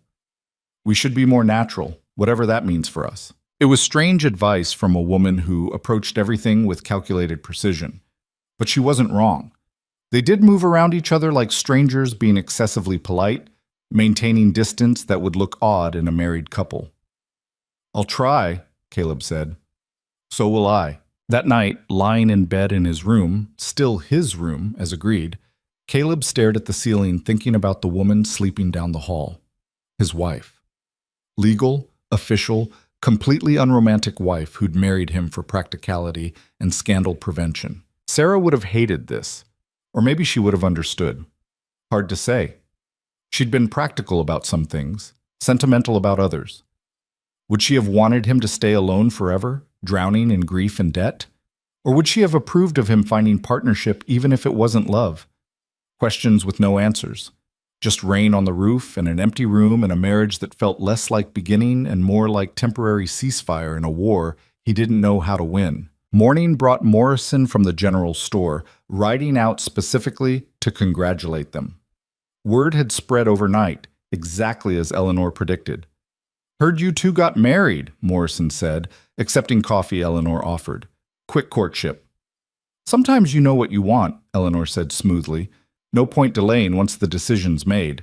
Practical approach. Morrison looked between them, clearly trying to assess whether this was real marriage or arrangement. Town's buzzing about it. Kemp's particularly interested. I'm sure he is, Caleb said. He's telling people it's suspicious, that the timing's convenient, happening right after the bank approved your restructuring. Says it looks like you're gaming the system somehow. Eleanor laughed, sharp and bitter. Gaming the system? That's rich coming from a man who spent 15 years trying to manipulate people into selling him land they don't want to part with. Not defending him, just passing along what's being said. Morrison finished his coffee. But I'll tell you what I told the folks at the store. It's nobody's business but yours. You want to get married after a week? That's your choice. Anyone who has a problem with it can mind their own affairs. After Morrison left, Eleanor stood at the window watching him ride away. It's starting. What is? The scrutiny. Everyone watching to see if we're legitimate, looking for cracks in the story, waiting for us to slip up and prove Kemp right. So we don't slip up. Easier said than done. We're not actors, Caleb. We're two people pretending a marriage of convenience is a love match.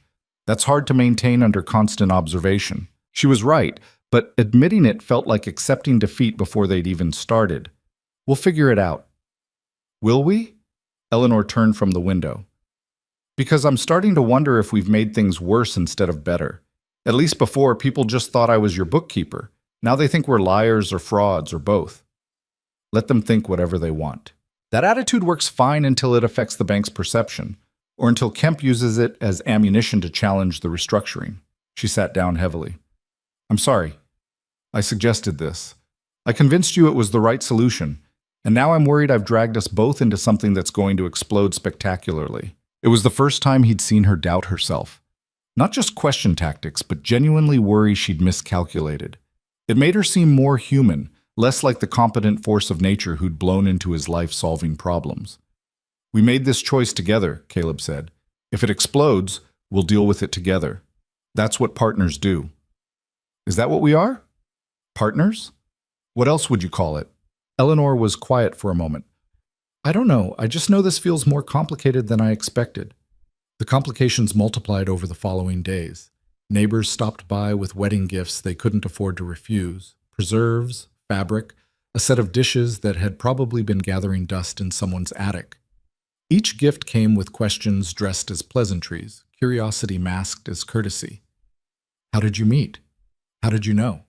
What are your plans? Eleanor handled it beautifully, weaving truth and omission into responses that satisfied without revealing anything substantive. Yes, they'd met at the train station. Yes, it was quick. No, they weren't planning a big celebration.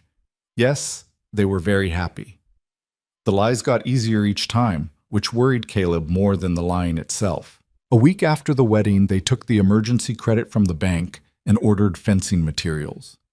Miguel and Caleb spent long days installing it properly, reinforcing weak sections, creating barriers the wolves would actually struggle with instead of casual obstacles they could bypass. Eleanor managed the money, negotiated with suppliers, kept them under budget while still getting quality materials. She was good at it, better than good. Had a knack for finding value, negotiating terms, making limited resources stretch further than they had any right to. You should have been running a business, Caleb told her one evening after she'd managed to save $15 on a lumber order through aggressive negotiation. Women don't run businesses in Boston. We manage households and smile prettily at our husbands' associates and pretend we don't have thoughts about anything more complex than flower arrangements. That sounds terrible. It was, which is why I'm here instead. She made a note in the ledger, precise and careful. Although I'm starting to wonder if I traded one set of constraints for another. What do you mean? At least in Boston, nobody expected me to pretend I was in love. Here, I have to maintain a performance every time we're in public. Smile at you appropriately, stand close enough to seem married, but not so close it's obviously staged. Remember to call you husband instead of Caleb when others are listening. It's exhausting. He hadn't thought about it from her perspective, too busy managing his own discomfort with the deception to consider hers. We could tell people the truth. What truth? That we married for convenience and scandal prevention? That'll go over well. Really strengthen our position with the bank and the community. So we just keep lying? We keep protecting our interests. That's different from lying. But her voice lacked conviction, and Caleb suspected she was trying to convince herself as much as him. The fence installation took 10 days of hard labor. By the end, they'd reinforced every vulnerable section, created real barriers instead of suggestions, given themselves actual defense against the wolves. 3 days after completion, they found tracks where the pack had tested the new fence, found it solid, and moved on to easier prey. It worked, Miguel said, examining the tracks. They're looking elsewhere. For now, Caleb said. They'll be back when they get desperate enough. Maybe, but at least now we're prepared. Miguel headed back toward the barn, then paused. You and Eleanor doing all right? Why do you ask? You both look tired. Not work tired, something else. Caleb didn't know how to explain the exhaustion that came from maintaining constant vigilance, never quite relaxing, always aware they were one slip away from exposure. We're fine. If you say so. Miguel didn't push, just headed off to whatever task needed handling next. That night, Eleanor made a mistake. Small thing, barely noticeable, but it cracked the careful facade they'd been maintaining. They'd gone to Morrison's store for supplies, standing together at the counter while Morrison tallied their order. Another customer, Mrs. Patterson, notorious gossip, engaged them in conversation about married life, asking intrusive questions with false sweetness. And where did you honeymoon? She asked, like it was reasonable inquiry instead of fishing for scandal. We didn't, Eleanor said. The ranch doesn't allow for extended absence. Oh, but surely a few days. No, Eleanor said firmly. We had work to do, still do. Now, if you'll excuse us, we need to get these supplies home before dark. It was fine, perfectly reasonable, until Mrs. Patterson pressed further. Well, you at least had a proper wedding night celebration? Eleanor's face went completely blank for a moment, not neutral, not careful, but genuinely thrown by the audacity of the question. In that moment of shock, she looked at Caleb with an expression that was pure confusion about how to respond, and Mrs. Patterson saw it. Saw the hesitation, the uncertainty, the complete lack of intimate familiarity between them.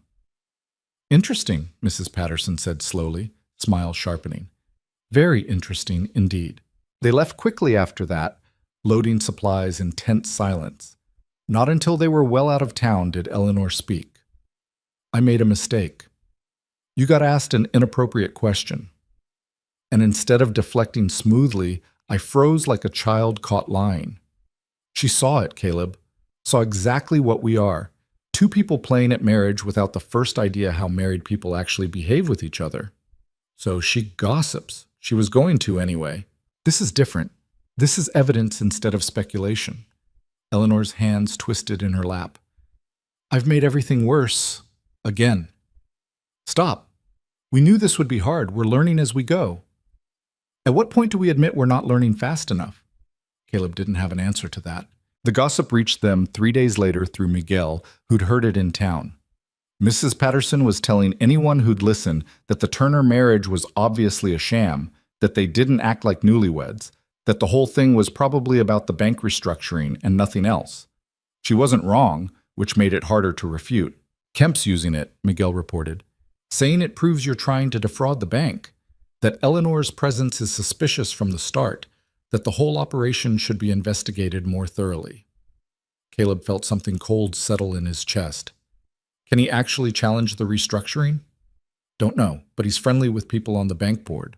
If he pushes hard enough, makes enough noise about impropriety, they might reconsider. That night, Eleanor sat at the kitchen table with financial records spread around her, but she wasn't working, just staring at numbers that didn't matter if the bank pulled its support. I'm going to leave, she said quietly. What? I'm going to leave. Go back east, remove myself from the situation. It's the only way to stop Kemp from using me as ammunition against you. Absolutely not. It makes sense. It makes sense to run away? Caleb sat across from her. That's your solution? After everything we've built, everything we've fought for, you're just going to leave because some gossipy woman and a land-hungry neighbor are making noise? I'm trying to protect you. I don't need protection. I need partnership. That's what you promised when we made this deal. This deal is destroying us both. Can't you see that? Eleanor's careful control finally cracked. I came here thinking I could build something functional and stable. Instead, I've brought scandal, suspicion, and probably financial ruin. Everyone was right. I am too old, too complicated, too much trouble. I should have just gone back to Boston when I had the chance. Stop. It's true. I said stop. Caleb's voice cut through her spiral. You want to know what I see? I see someone who reorganized my disaster of an accounting system, who faced down a bank examiner and won, who negotiated better deals than I've managed in years, who helped build fences that actually work. You think any of that's trouble? That's competence. That's value. That's exactly what this ranch needed. And the marriage, the lies, the gossip, are complications we'll deal with together. He reached across the table, not quite touching her hand, but close. You don't get to quit on me now, Eleanor. We're partners. That means we fight together, or we don't fight at all. She was quiet for a long moment, tears she refused to shed making her eyes bright. I don't know how to fix this. Neither do I, but we'll figure it out. How can you be so certain? Because the alternative is giving up and letting Kemp win, and I'm too stubborn for that. Sarah used to say it was my worst quality. Refusing to quit, even when quitting, made sense. He finally did touch her hand, briefly, awkwardly. Turns out you're stubborn too. Maybe that's enough. Eleanor looked at their hands, his rough and calloused from ranch work, hers ink-stained from ledger keeping. And something in her expression shifted. Not hope, exactly, but maybe the absence of despair which was close enough for now. All right, she said. We keep fighting. But Caleb, we need to do something about the perception problem. We need to look more like an actual married couple and less like business partners sharing a house. How do we do that? I have absolutely no idea, but we have to try. The trying started small, awkward attempts at normalcy that felt anything but normal. Eleanor began sitting closer to Caleb at meals instead of maintaining careful distance. He started calling her by name in front of Miguel instead of the formal Mrs. Turner he'd defaulted to. Neither gesture felt natural, but they persisted anyway, hoping repetition would eventually breed authenticity. 2 weeks after the confrontation in the kitchen, Eleanor made a suggestion that caught Caleb completely off guard. We should go to the harvest dance, she said over breakfast. Miguel choked on his coffee. Caleb stared at her like she'd suggested they burn down the barn. The what? The harvest dance. Morrison mentioned it when I was in town yesterday. Annual event, apparently. Everyone attends. Couples dance, socialize, show off their children and crops, and whatever else people show off at these things. Eleanor spoke matter-of-factly, like proposing they attend a social gathering where everyone would scrutinize them wasn't terrifying. We should go. Why would we do that? Because married couples go to dances. Because hiding on the ranch only fuels speculation. Because if we want people to believe this marriage is real, we need to act like a real married couple in public, which means attending community events and not looking miserable about it. I don't dance, Caleb said. Neither do I, particularly well, but I assume we can manage to stand together and sway without causing a scandal. She poured more coffee, calm as discussing weather. Unless you have a better idea for improving public perception. He didn't. That was the problem. Short of actually falling in love, which seemed both impossible and beside the point, they needed to find ways to look married that didn't require them to fundamentally change who they were. When is it? Saturday, 3 days from now. Eleanor met his eyes. I know it's uncomfortable, but Kemp will be there, along with everyone else who's been gossiping. If we show up together, relaxed and comfortable with each other, it undermines his narrative that we're fraudulent. And if we show up looking exactly as uncomfortable as we actually are, then we confirm everything he's been saying, and we might as well hand him the ranch ourselves. She softened slightly. I'm not asking you to perform great romance, Caleb, just partnership. Just enough ease with each other that people stop looking for cracks. Miguel had been silent through this exchange, but now he spoke up. She's right. Town's still talking. You two showing up together, acting normal, that'd go a long way toward settling things down. Caleb felt trapped between bad options. Attend a dance he didn't want to go to with a woman he'd married for convenience, or stay home and let gossip continue unchallenged. Neither choice felt good, but one was clearly less terrible than the other. Fine. We'll go. Eleanor smiled, genuine relief crossing her face. Thank you. The next 3 days were strange. Eleanor seemed nervous in ways Caleb hadn't seen before, pulling out dresses and discarding them, asking his opinion on things he had no knowledge about. Did this color look too formal? Was this style appropriate for a ranch wife or too city refined? You're overthinking it, he finally said, watching her hold up a fourth option. I'm trying to strike a balance between respectable and approachable. Too fancy, and I look like I'm putting on airs. Too plain, and people will say you can't provide for me properly. People will say whatever they want, regardless of what you wear. That's not helpful. It's true, though. Caleb leaned against the doorframe of her room, still her room, though he'd started noticing small changes. Books she'd unpacked, a brush on the dresser, curtains she'd hemmed to fit properly. Signs of permanence that shouldn't matter, but somehow did. Wear whatever makes you comfortable. Anyone who judges you for it isn't worth worrying about. Eleanor lowered the dress, looking at him with an expression he couldn't quite read. When did you become wise about these things? I'm not wise. I just stopped caring what people think somewhere around the time Sarah died, and everyone had opinions about how I should grieve. How were you supposed to grieve? Quickly, quietly, and with minimal disruption to anyone else's comfort, he shrugged. Turned out I wasn't good at any of those things. Made people uncomfortable. Still do, probably. Good, Eleanor said firmly.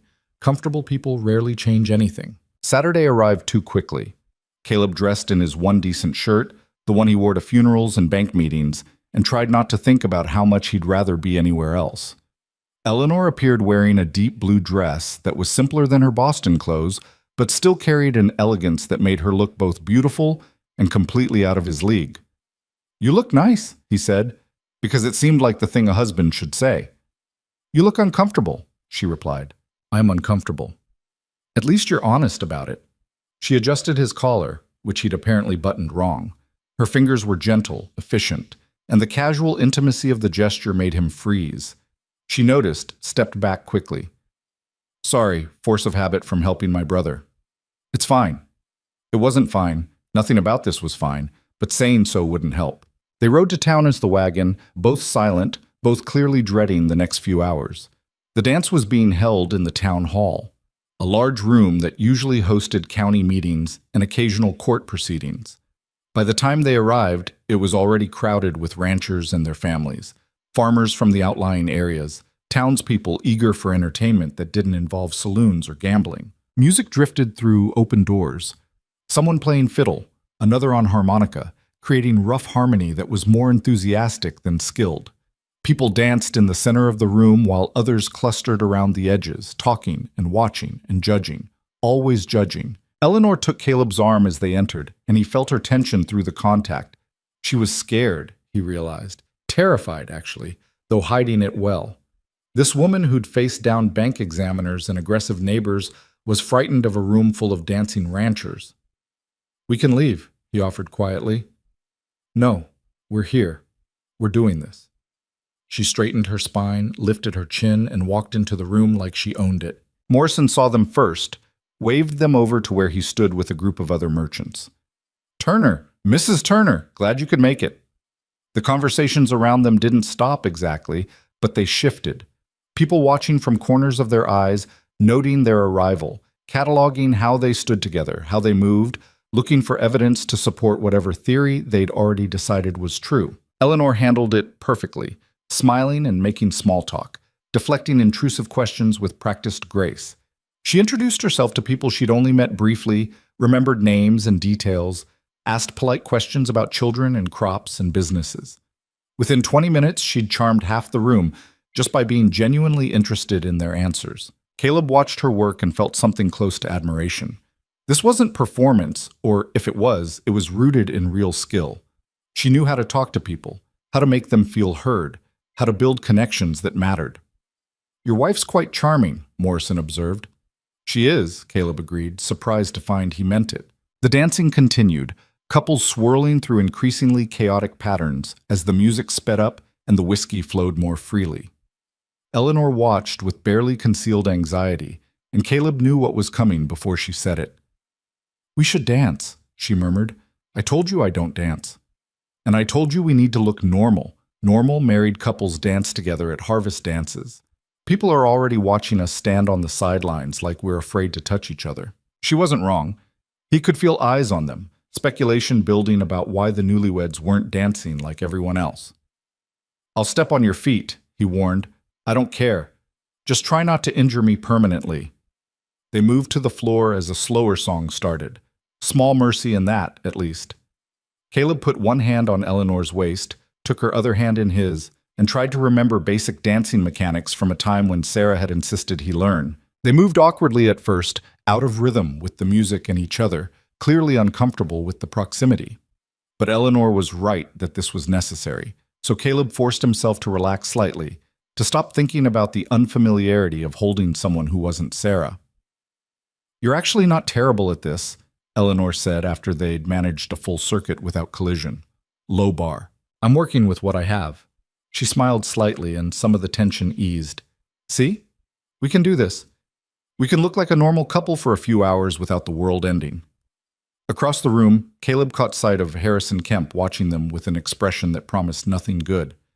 He'd been talking to several well-dressed men Caleb didn't recognize, probably business associates from the city, given their expensive clothes and air of importance. "Don't look now, but Kemp's staring," Caleb said.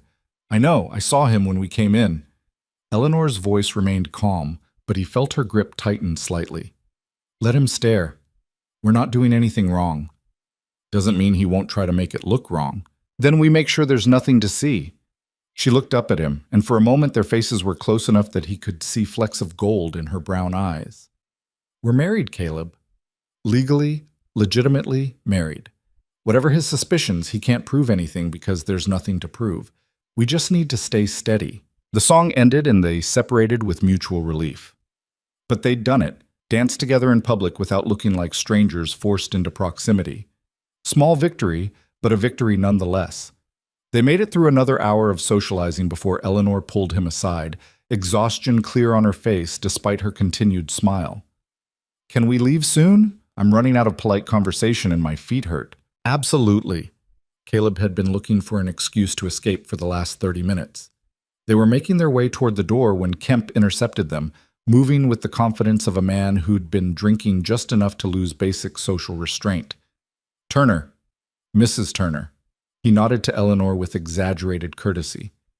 "Lovely to see you both. Such a romantic story, your whirlwind courtship." "Mr. Kemp," Eleanor said coolly, "I was just telling my associates here about it." Kemp gestured to the well-dressed men flanking him. How you met at the train station after being abandoned by your intended groom and married Mr. Turner just days later. Quite the fairy tale. The men with Kemp looked uncomfortable, clearly wishing they were anywhere else. But Kemp continued, smile sharpening. Of course, some people might call it convenient timing. Bank approves restructuring. Suddenly there's a marriage to make the operation look more stable. But I'm sure that's just coincidence. Caleb felt anger flash hot, started to respond, but Eleanor spoke first. You're absolutely right, Mr. Kemp. It is convenient.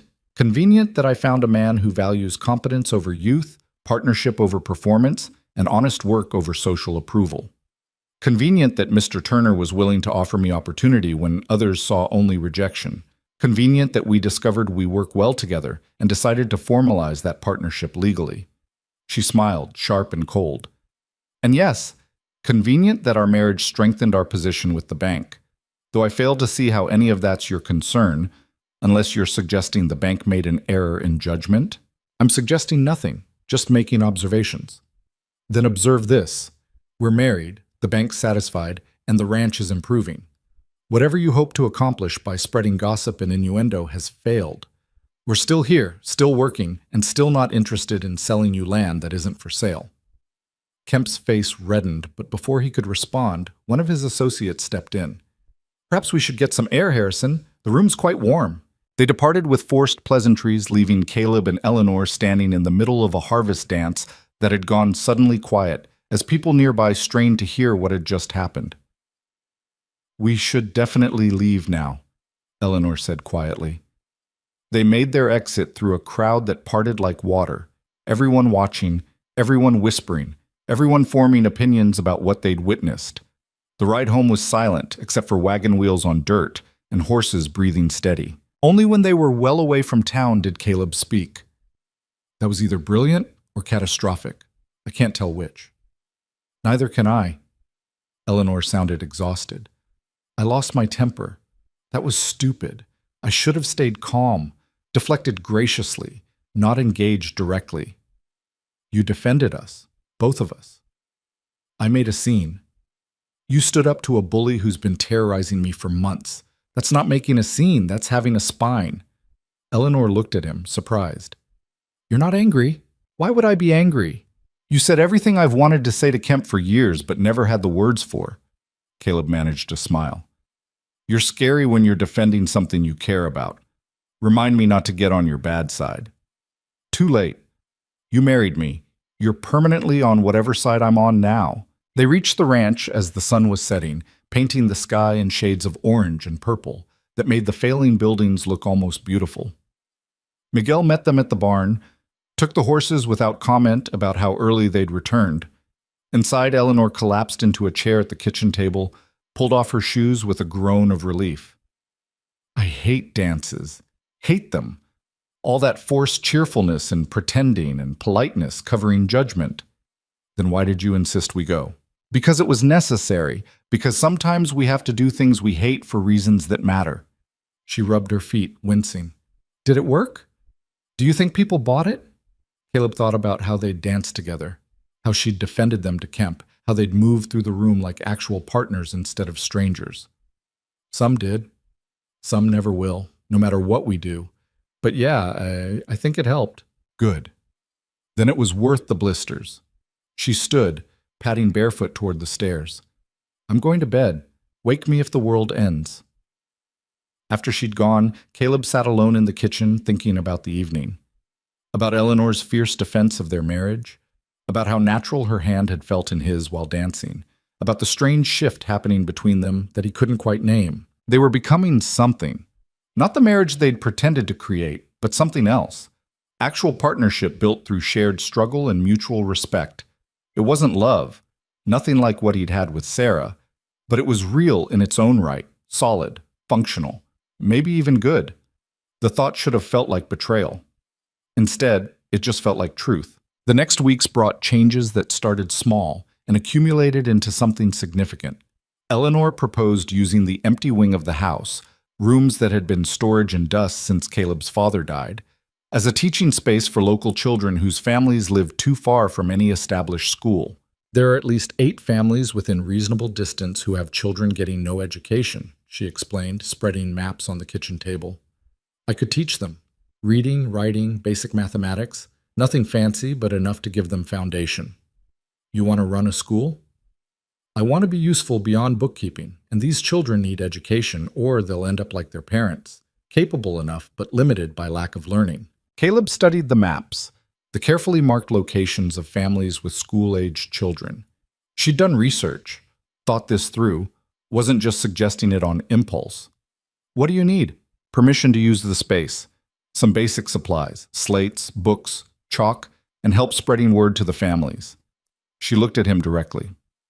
This isn't just about teaching. It's about embedding ourselves in the community, making the ranch valuable beyond cattle and land, giving people reason to support us instead of listening to Kemp's poison. Smart, practical, classic Eleanor, solving multiple problems with one solution. Do it, he said. She smiled, genuine pleasure that transformed her whole face. Thank you.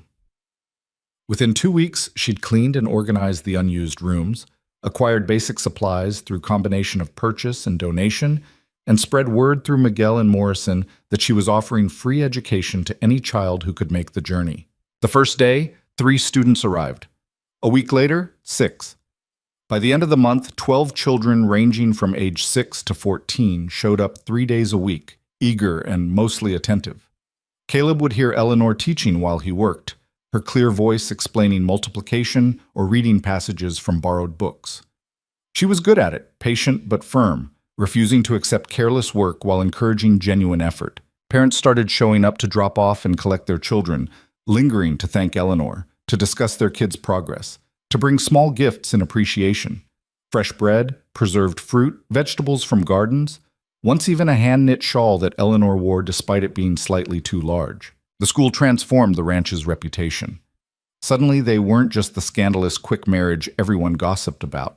They were the couple providing education to children who otherwise had none. That mattered to people in ways gossip never could. Even Kemp's associates seemed to soften. One of them, a banker from Cheyenne named Phillips, stopped by ostensibly to check on his previous examination, but really to see the school. Impressive operation, Phillips said, watching Eleanor work with a group of younger students on letter formation. Community benefit like this reflects well on the ranch's stability. Mrs. Turner's idea, Caleb said. She saw a need and filled it. Your wife is remarkable, Mr. Turner. You're fortunate.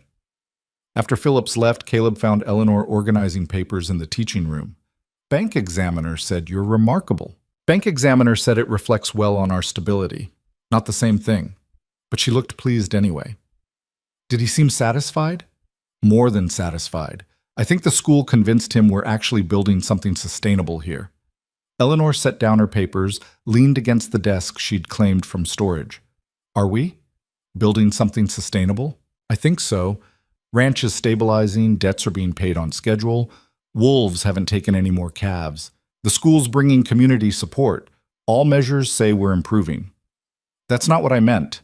She hesitated, choosing words carefully. I meant us. This arrangement. Is it sustainable long-term, or are we just delaying inevitable collapse? Caleb didn't have an easy answer to that. A month ago, I would have said it was temporary solution to immediate problem. Now, I don't know. Feels different. Different how? More real. Like we're not pretending anymore, we're just living. He shrugged, unable to articulate it better. Does that make sense? Unfortunately, yes. Eleanor looked out the window at students playing in the yard during break. I came here expecting to manage books and avoid scandal. Instead, I'm teaching children and defending our marriage to hostile neighbors, and somehow becoming invested in a ranch I have no historical connection to. You regret it? No, that's what worries me. She turned back to face him. I should regret it, should resent being trapped in marriage of convenience to a man I barely know. But I don't. I just keep finding more things to care about, more reasons to stay, more ways to make this feel like home. Before Caleb could respond, they heard a commotion from the yard. Both rushed outside to find Miguel helping a young boy who'd fallen and bloodied his knee. The child was crying, more from shock than pain, while other students clustered around anxiously. Eleanor took over immediately, kneeling in the dirt without concern for her dress, examining the injury with calm competence. You're all right, just scraped. Let's clean it up and you'll be good as new. She led the boy inside while Caleb dispersed the other students back to their play.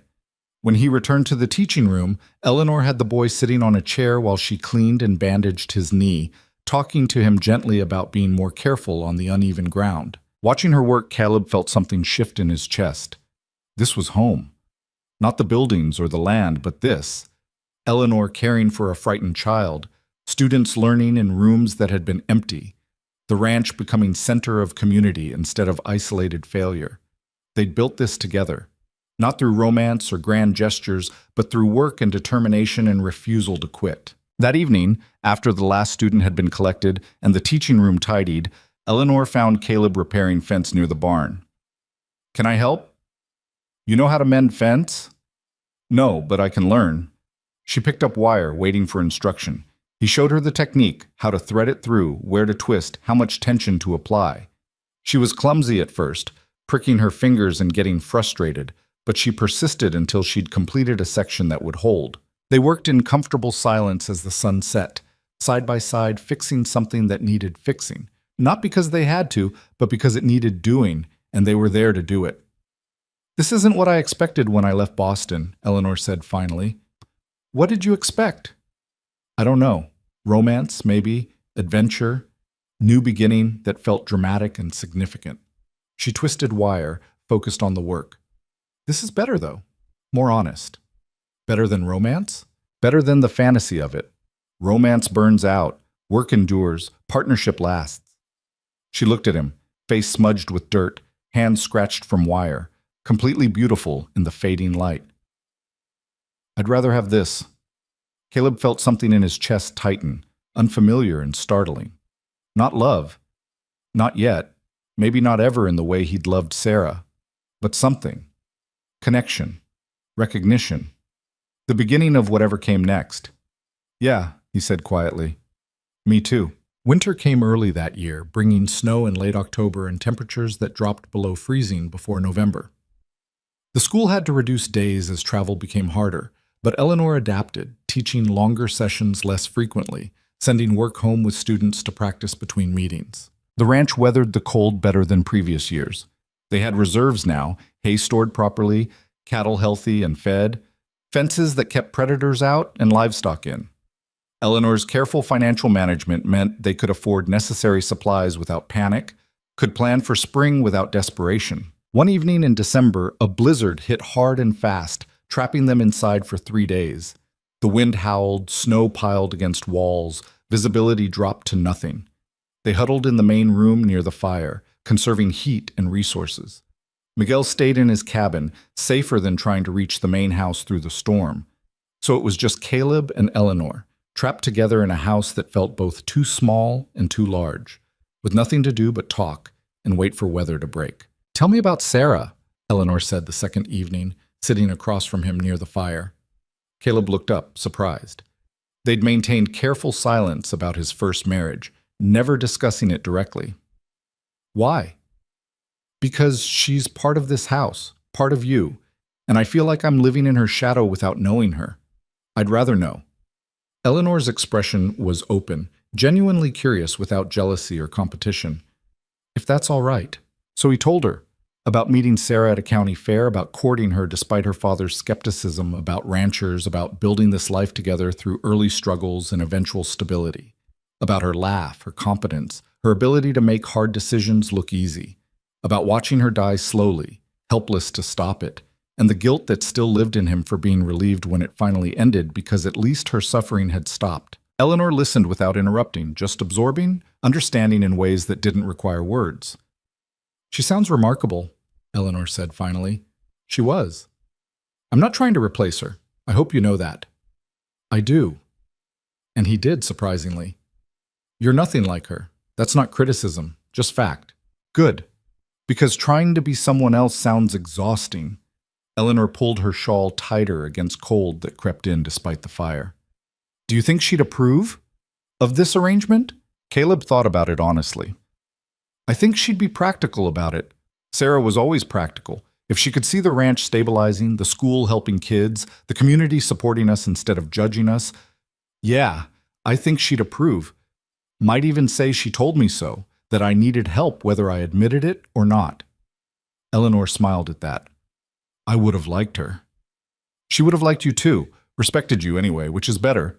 The storm broke on the fourth day, leaving behind snowdrifts that took hours to clear, and a landscape transformed into white silence.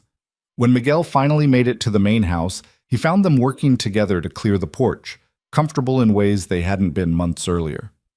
You two all right? He asked. Fine, Eleanor said. Although we've run out of coffee, which is tragic.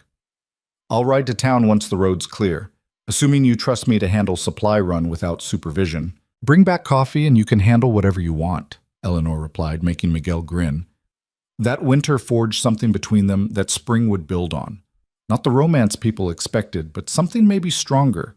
Respect earned through shared hardship, trust built through consistent reliability, comfort that came from familiarity rather than passion. By the time winter released its grip and the first signs of spring appeared, the ranch had transformed. Solvent, stable, no longer failing but actually functioning. The school had waiting list of families wanting their children included. The bank examiner's reports were positive. Even Kemp had gone quiet, his accusations losing power as evidence of their success mounted. One evening in March, as they reviewed the year's financial statements, Eleanor looked up with an expression Caleb had learned meant she was about to say something important. We did it, she said simply. Did what? Survived. Built something. Proved everyone wrong.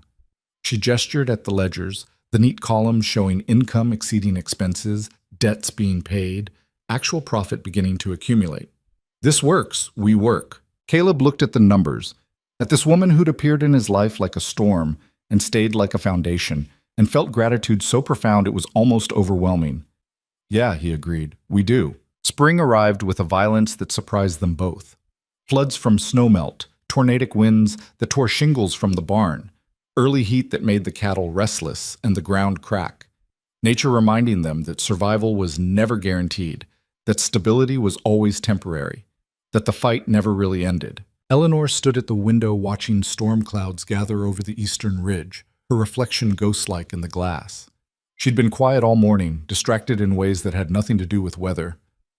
Something wrong? Caleb asked from the doorway. She didn't turn. Letter came from Boston yesterday, my sister-in-law. First contact since I left. He waited, knowing there was more. They want to visit, meet you, see what I've built here. Eleanor's voice carried no particular emotion, which meant she was working hard to suppress whatever she actually felt. She says the family's curious, that my brother regrets how things ended, how dismissive they were about my decision to come west. What do you want to do? I don't know. She finally turned to face him. Part of me wants to show them I was right, that leaving was the best decision I ever made, that this life is everything they said it couldn't be. But another part knows they'll see through it. See that we're not what we pretend to be.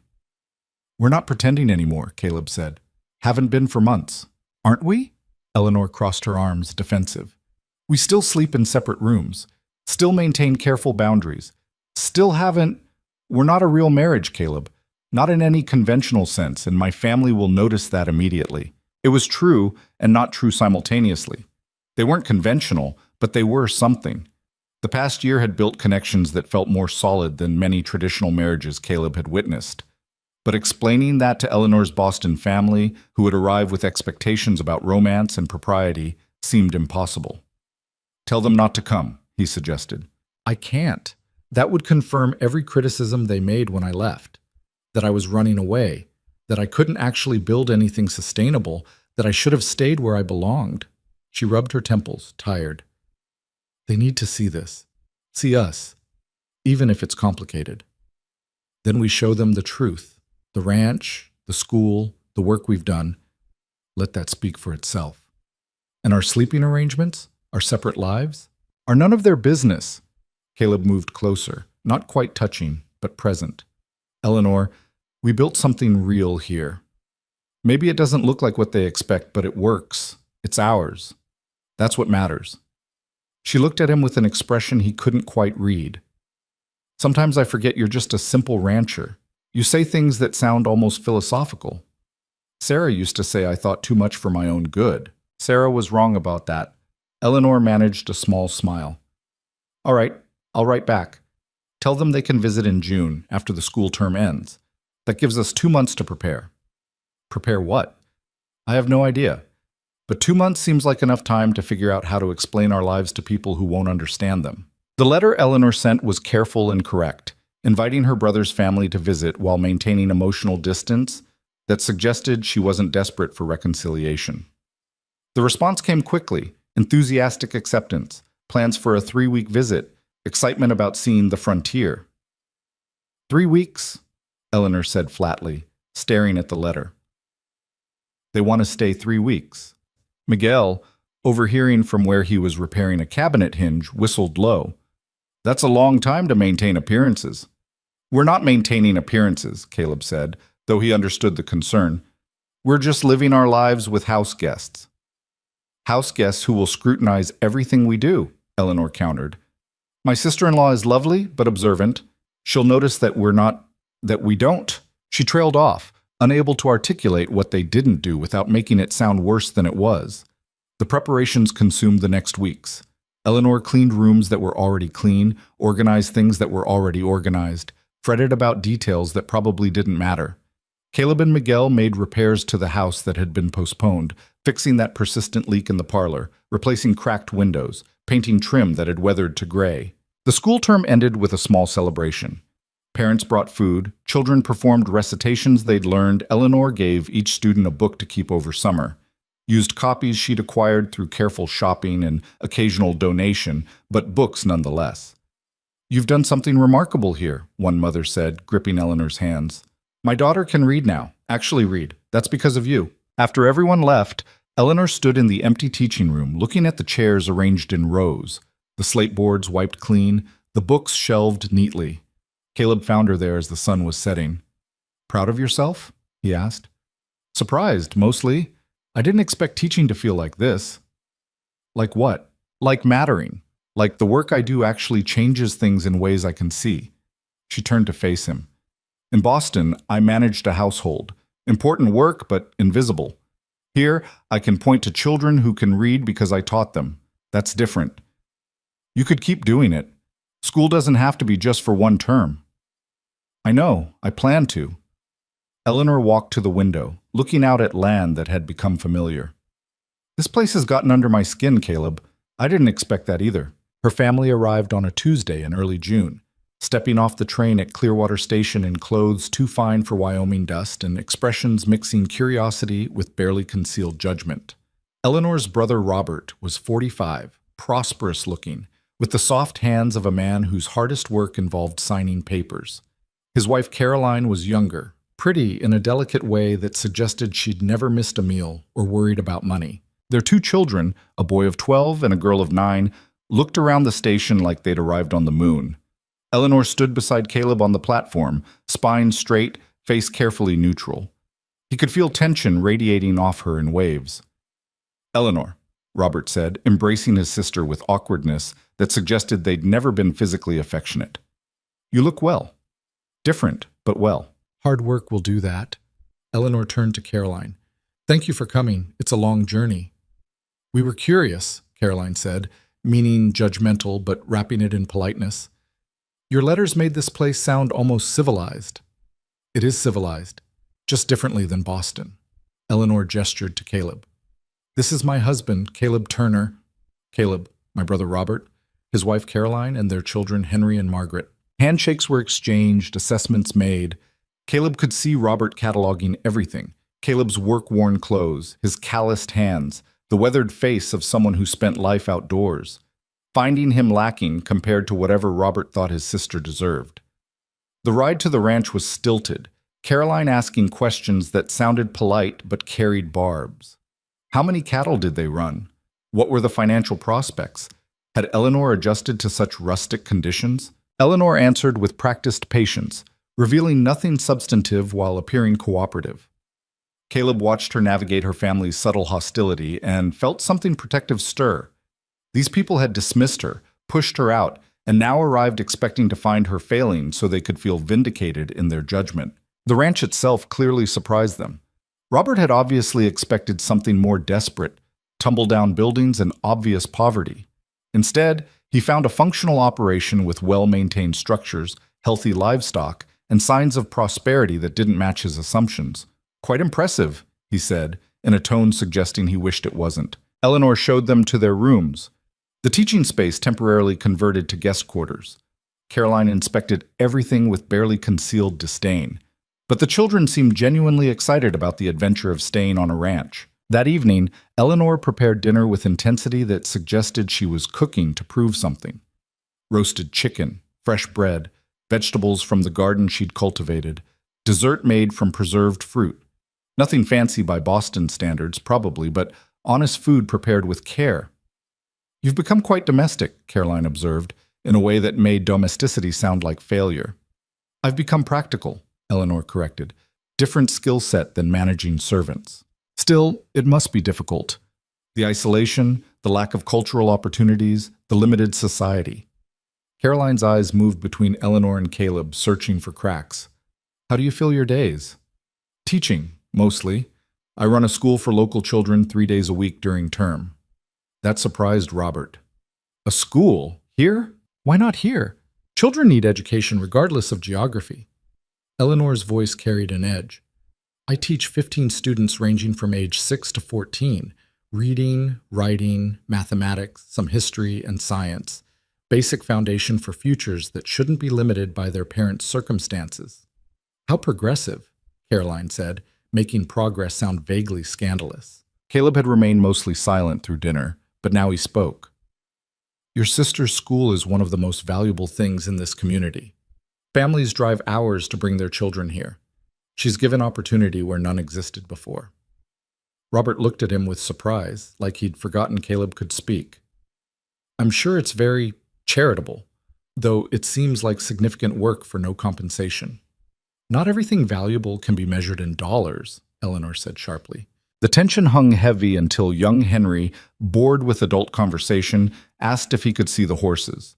Caleb escaped gratefully, showing both children the barn, while the adults continued whatever battle they were fighting over dessert. "Are those real longhorns?" Henry asked, staring at the cattle visible through the barn doors. "They are. Ornery as hell, but good for this climate." Margaret gasped. "You said a bad word." "I did, sorry. Ornery as heck." The children were easier than their parents, genuinely curious, unencumbered by judgment or expectation. Caleb showed them how to brush horses, let them collect eggs from the chickens, explained ranch operations in terms they could understand. For an hour, he forgot about the discomfort of house guests and just enjoyed their uncomplicated enthusiasm.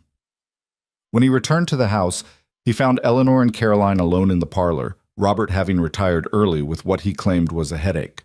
"Your husband seems competent," Caroline was saying, "though I confess I still don't understand the hasty marriage. You knew each other barely a week before wedding?" "We knew each other well enough," Eleanor said. "Did you? Or were you just desperate after that unfortunate business at the station?" Caroline's voice dripped false sympathy. "It's understandable, Eleanor. Rejection at your age must have been devastating. Anyone might make impulsive decisions under those circumstances." Caleb saw Eleanor's face go carefully blank, the expression she wore when suppressing fury. "My decision to marry Caleb had nothing to do with desperation and everything to do with recognizing opportunity," Eleanor said evenly. "We're partners. We built this ranch together, built the school together, built a life that works for us. That's more than many conventional marriages can claim." "Partners?" Caroline repeated. "How modern, though I notice you sleep in separate rooms." Ice settled in Caleb's chest. Of course Caroline had noticed. She'd probably been cataloging evidence since arrival. "Our sleeping arrangements are our business," Eleanor said, voice dropping to dangerous quiet. "Of course. I'm just concerned. Marriage is more than partnership, Eleanor. It's intimacy, companionship, love. Do you have that here truly? Or are you just making the best of a difficult situation?" Eleanor stood abruptly. "I'm tired. We can continue this conversation tomorrow when you're less interested in finding fault with every aspect of my life." She left the room without waiting for response. Caleb met Caroline's eyes across the space, saw calculation there, and decided he'd had enough diplomacy for one day. "Mrs. Thornton," he said quietly, I don't know what you came here expecting to find. Maybe evidence that Eleanor made a mistake. Proof that she should have stayed in Boston, accepting whatever scraps of purpose you allowed her. But you're not going to find that. She's thriving here, building things, teaching children, making actual difference in people's lives. If you can't see that, can't be happy for her, then you're welcome to leave early. Caroline's face reddened. How dare you? I dare because she's my wife and this is my home, and you're a guest who's forgotten how to act like one. You want to judge us? Fine. Judge. But do it silently or not at all, because I'm not going to watch you tear down a woman who's worked harder than you've probably worked in your entire life. He left Caroline sitting in stunned silence and went to find Eleanor. She was in her room, sitting on the bed, staring at nothing. I heard, she said before he could speak. Walls are thin. I shouldn't have said that to your sister-in-law. You should have said worse. Eleanor's voice was tight. She came here to prove I failed, to confirm that leaving Boston was foolish, that I'm living some desperate charade. And the worst part is, she's not entirely wrong. We are sleeping in separate rooms. We're not intimate. We're exactly what she accused us of being, partners pretending to be more. Caleb sat beside her, close enough that their shoulders nearly touched. Are we pretending? What? Are we pretending, or have we actually built something real that just doesn't look like what they expect? He turned to face her. Eleanor, I don't know what love looks like anymore. Lost that frame of reference when Sarah died. But I know what partnership looks like, what respect looks like, what trust looks like, and we have those things. Maybe that's not romance, but it's not pretending either. Eleanor's eyes were bright with unshed tears. I don't want to be a disappointment. To them or to yourself? Both, neither. I don't know anymore. She wiped her eyes roughly. I thought I was past caring what they thought. Turns out I'm not as evolved as I believed. Join the club. I spent months caring what the bank thought, what Kemp thought, what everyone thought. Drove me halfway crazy. Caleb shifted closer. But here's what I learned. Other people's opinions don't change reality. Either we built something good here, or we didn't. Their judgment doesn't affect which one is true. And which one do you think is true? He considered the question seriously. I think we built something better than good. I think we took two broken situations and made them work together. I think you're the best partner I could have asked for, even if I didn't know I was asking. And I think your family can either accept that or not, but it doesn't change what we know. Eleanor looked at him for a long moment, something shifting in her expression. When did you become wise about people? Probably around the time you became essential instead of hired help. He smiled slightly. We're not pretending, Eleanor. We're just being honest about what we have instead of apologizing for what we don't. She leaned against his shoulder, first time she'd initiated physical contact that wasn't strictly practical. Thank you. For defending me to Caroline, for seeing value in what we've built, for not giving up on this strange arrangement. Same to you. He let his head rest against hers, comfortable in ways that would have been impossible months ago. We've got 2 more weeks with them. Think we can survive it? If we survived bank examiners and wolves and Kemp, we can survive my judgmental family. Eleanor sat up, resolve settling over her features. And maybe it's time to stop apologizing for what we are. They want conventional marriage? Too bad. This is what we have, and it works. The next 2 weeks tested that resolve repeatedly. Robert asked invasive questions about finances, clearly trying to determine if Caleb was taking advantage of his sister. Caroline made pointed comments about Eleanor's appearance, her domestic skills, her choice to settle for ranch life. The children were pleasant enough, but even they sometimes looked at Eleanor with confusion, wondering why their aunt seemed so different from the woman they'd known in Boston. But something had shifted after that conversation in Eleanor's room. They stopped trying to appear as something they weren't and just existed as themselves. Partners who respected each other, worked together, had built something functional, if unconventional. Slowly, surprisingly, Robert began to soften. He spent days working alongside Caleb, actual physical labor that left him exhausted but seemingly satisfied. One evening, covered in dust and sweat from helping repair a fence section, he admitted something unexpected. I didn't understand what Eleanor was doing here, Robert said, accepting water Caleb offered. Thought she was running away, making foolish decisions out of hurt pride. But watching her with those students, seeing how the community responds to her, I was wrong. Caleb drank his own water, letting Robert work through whatever he needed to say. She was invisible in Boston. I didn't realize it at the time, but she was. Just the unmarried sister, the household manager, the person we relied on without valuing. Here, she matters, actually matters to people beyond family obligation. Robert looked at Caleb directly. You see that in her, don't you? The value. Every day, Caleb said honestly. Then I owe you an apology. And her one too, though I don't know if she'll accept it. Try anyway. She needs to hear it. That evening, after the children were in bed, Robert asked Eleanor to walk with him. Caleb watched them from the porch, two silhouettes against the sunset, having whatever conversation they needed to have. When they returned, Eleanor's eyes were red, but her expression was peaceful. We talked, she said simply. Good talk? Good enough. He apologized. Actually apologized, not the half-hearted kind. Said he was wrong about me leaving, wrong about this life, wrong about you. She sat beside Caleb on the porch steps. Said I seem happier here than I ever was in Boston. Are you? Eleanor considered the question seriously. Yes. Surprisingly, fundamentally yes. I didn't expect that when I came here. Expected survival, maybe functionality, not actual happiness. But it's here anyway. Built from broken pieces, Caleb observed. Those are sometimes the strongest kind. She leaned back, looking at stars emerging in the darkening sky. Caroline's still skeptical. I don't think she'll ever fully understand what we have. But Robert gets it now. That's enough. The remaining week of the visit was easier. Robert stopped interrogating and started genuinely participating in ranch life. Caroline remained distant, but less actively hostile. The children discovered they loved feeding chickens and collecting eggs, begging to stay longer when departure approached. On their last evening, Eleanor prepared a farewell dinner. Nothing elaborate, just good food shared around the table they'd eaten at so many times before. Caleb told stories about early ranch days. Eleanor shared student successes. Even Caroline contributed a few less barbed observations. Will you visit us in Boston? Margaret asked Eleanor. We have a piano. I could play for you. Maybe someday, Eleanor said gently, but this is my home now. You're always welcome to visit here. After dinner, while Eleanor was putting the children to bed, Robert approached Caleb with an envelope. What's this? Something I should have offered when Eleanor first wrote about marrying you. Robert's expression was serious. It's money, not charity. An investment in the ranch. Consider it Eleanor's late dowry, if you need a name for it. Use it for improvements, expansion, whatever you need. Caleb started to refuse, but Robert stopped him. I know you're proud. Know you've built this without help. But accept this anyway.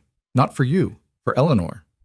So she knows her family supports what she's built here, that we value her choices even if we don't fully understand them. Caleb looked at the envelope, then at Robert. I'll discuss it with Eleanor. Whatever we decide together. As it should be. Robert extended his hand. Take care of my sister, Turner. She deserves good things. I know. I'll do my best. The family departed the next morning, Caroline still skeptical but quiet about it. Robert genuinely regretful the visit was ending, the children promising to write about their adventures. After the train pulled away, Eleanor and Caleb stood on the platform watching dust settle. That was exhausting, Eleanor said. Completely. But good. Surprisingly good. She turned to him. Robert gave you money, didn't he? How did you know? Because he pulled me aside last night and said he was going to, asked if I'd be offended. Eleanor smiled slightly. I told him to give it to you, that you'd handle it properly. Did I presume too much? No, you presumed exactly right. Caleb showed her the envelope. He said it's an investment, your late dowry. That's generous of him, probably guilt-motivated, but generous nonetheless. Eleanor considered. We should use it for the school. Expand it properly. Maybe hire another teacher for when enrollment grows.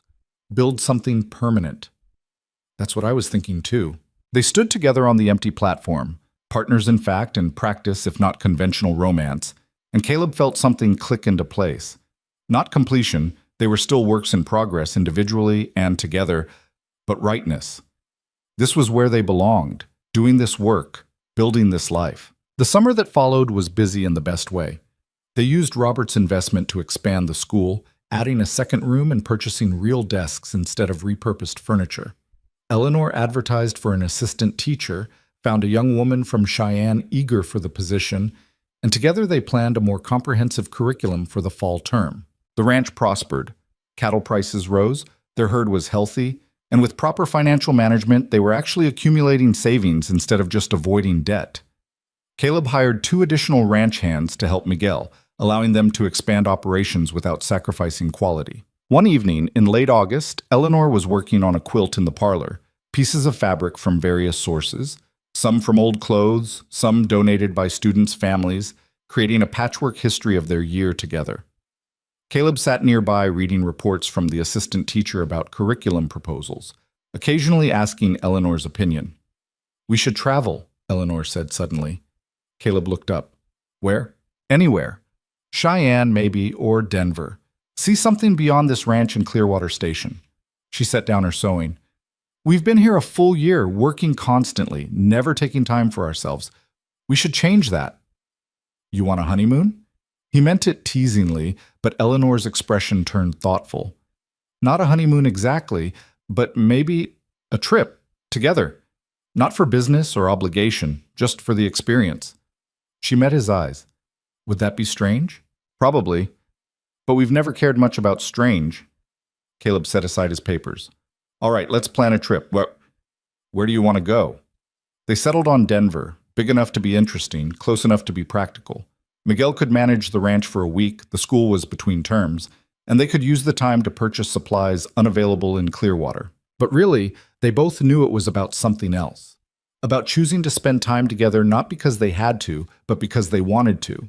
About seeing if what they'd built on the ranch could exist in different contexts. The trip to Denver was an education in how much they'd changed.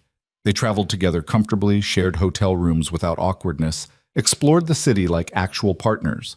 Eleanor dragged Caleb to museums and bookshops, and he introduced her to better restaurants than Wyoming offered. One evening, walking back to their hotel after dinner, Eleanor slipped her hand into his, just held it, natural and unconsidered, like they'd been doing it for years instead of this being the first time. Caleb looked at their joined hands, surprised by how right it felt. "Too much?" Eleanor asked, noticing his expression. "No, just different." He squeezed her hand gently.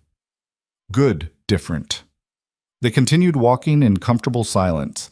2 people who'd married out of necessity, learning they might actually like each other beyond practical partnership. That night, sitting on the hotel balcony watching Denver's streets slowly empty, Eleanor brought up the subject they'd been dancing around for months.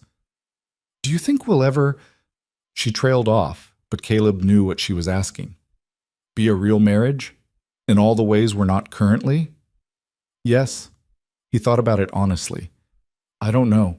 Part of me thinks we're already real in the ways that matter. But another part knows we're missing something that most marriages have. Romance," Eleanor supplied. "Connection, maybe. Intimacy beyond partnership." Caleb turned to face her. "Does that bother you?" "Sometimes. Not because I need romance. I've never been particularly romantic. But because I wonder if we're cheating ourselves out of something by being so careful with each other." Eleanor looked at him directly. "I care about you, Caleb, more than I expected to, more than partnership requires, and I don't know what to do with that." His heart did something complicated in his chest. "I care about you too. You're not just my partner or my wife on paper. You're more. I just don't have words for what more means yet." "We don't need words."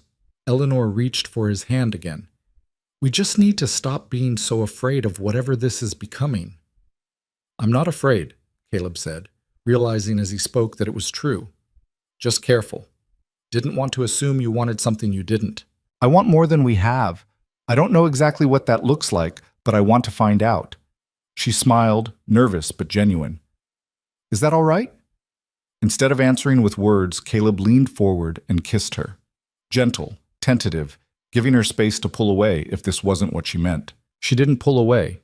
Instead, she kissed him back, and it felt like something unlocking, not passion exactly, but possibility. The beginning of whatever came next for 2 people who'd been carefully circling each other for a year. When they separated, Eleanor was smiling. "That was good." Just good? Very good. Excellent, even. She laughed, sounding young and free. We're terrible at this, aren't we? A year married and our first kiss happens in a Denver hotel. We do everything backwards. Why should this be different? They stayed on that balcony talking until early morning, not about profound things, but about everything and nothing. Childhood memories, favorite books, small hopes and larger dreams, learning each other beyond the practical partnership they'd maintained. By the time they returned to Wyoming, something fundamental had shifted. Not dramatically, not obviously to outside observers, but real nonetheless. They still kept separate rooms, still maintained boundaries, but the distance had decreased. Small touches became common. Shared glances carried meaning. The careful politeness transformed into genuine affection. Fall arrived with this new school term. Enrollment had doubled. Word spreading about the quality of education Eleanor and her assistant provided. They taught 30 students now, requiring both rooms and careful scheduling. Parents continued showing gratitude through contributions of supplies, labor, and occasional monetary donations that Eleanor carefully recorded and used to improve the school further. One October afternoon, Caleb found Eleanor in the teaching room after students had left, staring at a letter with an expression he couldn't read. What is it? Letter from the Territorial Education Board. They heard about our school. She handed him the letter. They want to make it official, provide funding, certified curriculum, make it a recognized institution instead of informal arrangement. Caleb read the letter, impressed. This is good, right? It's everything I didn't know I wanted. Eleanor's voice was thick with emotion. Official recognition, real funding, the ability to hire more teachers, expand enrollment, maybe even build a separate school building. It's real, Caleb. What we started is becoming something real. He pulled her close, let her lean against him while she processed this validation of work she'd poured herself into. You did this. You built something that matters. We did this, she corrected. None of it happens without the ranch being stable, without you supporting the idea, without this community we built together. The territorial recognition changed everything and nothing. The school grew, moved into its own building constructed with community labor and territorial funds. Eleanor hired 2 more teachers, developed comprehensive curriculum, created something that would outlast them both. The ranch continued prospering. 3 years after that desperate morning when Eleanor sat alone on a train platform, they owned their land outright, ran profitable cattle operations, and had established themselves as respected community members. Harrison Kemp made one final attempt to cause trouble, spreading rumors about financial impropriety. But the community that had once been susceptible to his poison now rallied around Eleanor and Caleb. The bank laughed off Kemp's accusations. Morrison and other merchants publicly supported them. Even Judge Warren, who'd married them in that hasty courthouse ceremony, wrote a letter defending their character. Kemp left Wyoming shortly after, moving to Montana, where presumably he found new victims to torment. No one missed him. On a warm spring evening 4 years after their marriage, Caleb found Eleanor sitting on the porch watching sunset paint the sky impossible colors. She'd been doing that more lately, pausing to appreciate moments instead of constantly working. "Room for one more?" he asked. She patted the space beside her. "Always." He sat, and she immediately leaned against him. Easy familiarity that had developed over years of learning each other. They'd moved into the same bedroom 2 years earlier, not with drama or grand gesture, but with quiet acknowledgement that maintaining separate spaces had become silly. Their marriage had become real in all the ways it hadn't been initially, built slowly through choice rather than circumstance. "Miguel's talking about getting married," Eleanor said. "That woman from Morrison's store says he's tired of being alone." "Good for him. She's practical. He likes practical." "Wonder if they'll do it our way. Marry first, fall in love later." Eleanor smiled. "Seems to have worked for us." "Did we fall in love?" Caleb asked. "Or did we just build something so solid it became love without us noticing?" "Does it matter?" He thought about it. "No, I suppose it doesn't." They sat in comfortable silence, watching darkness settle. 2 people who'd been broken finding wholeness, not in being fixed, but in functioning together despite remaining cracks. "Do you ever regret it?" Eleanor asked quietly. "Taking a chance on a stranger at a train station?" "Not even once." Caleb kissed her temple. "You?" "I regret that it took public humiliation and cross-country travel to get here. But the actual marriage? Being here with you? Building this life? Never." She turned to look at him. We proved them all wrong, you know. Everyone who said it was too fast, too convenient, too practical to last. We built something real from completely unromantic beginnings. Maybe that's the secret, Caleb suggested. Starting with honesty about what it is instead of pretending it's what it's not. Less room for disappointment when you're not chasing fairy tales. Practical even about love, very on brand for us. They laughed together, and Caleb thought about the journey from that first desperate meeting to this moment of genuine contentment. About how the worst moments of their lives had led to the best. About how being broken open had allowed them to become whole in ways they'd never expected. Eleanor had created a quilt from their first year together, all those scraps and pieces stitched into coherent whole. It hung in their bedroom now, reminder of how disconnected fragments could become something beautiful with patience and care. Their marriage was like that quilt, pieces that shouldn't work together, stitched with necessity and determination, creating warmth and covering and comfort that lasted. Not perfect, never perfect, but functional and real and theirs. And sometimes, Caleb had learned, that was better than any fairy tale romance could ever be. The school bell rang in the distance, someone's child playing with it in the yard. Eleanor smiled at the sound. Life is strange, she observed. How so? A year ago, I was rejected, abandoned, considered too old and too difficult for conventional marriage. Now I'm running a territorial school, managing a prosperous ranch, and married to a man who actually values what I contribute. She shook her head. If someone had told me this is where that train platform humiliation would lead, I never would have believed them. Sometimes the worst moments are just doorways to better ones, Caleb said. You just have to be brave enough to walk through instead of turning back. When did you become a philosopher? Around the time you became essential instead of convenient. Eleanor laughed, kissed him soundly, and stood. Come on, let's go inside. I want to show you the curriculum proposals for next term. I think you'll appreciate the mathematics section. You want to show me math homework? That's your idea of evening entertainment? It's our school, our work, our life together. She extended her hand. Come on, partner, we've got planning to do. He took her hand, let her pull him up, and followed her inside. Through the door they'd both entered as strangers, into the home they'd built through stubbornness and sweat and refusal to quit. Behind them, the Wyoming sunset painted the sky in colors that didn't exist in Boston. Ahead, lamps glowed warm in windows of a house that had been dying and now thrived. And between those 2 points, past and future, brokenness and healing, convenient arrangement and genuine love, stood 2 people who'd learned that sometimes the best things in life weren't the ones you planned for. They were the ones you built from nothing when everything else had fallen apart.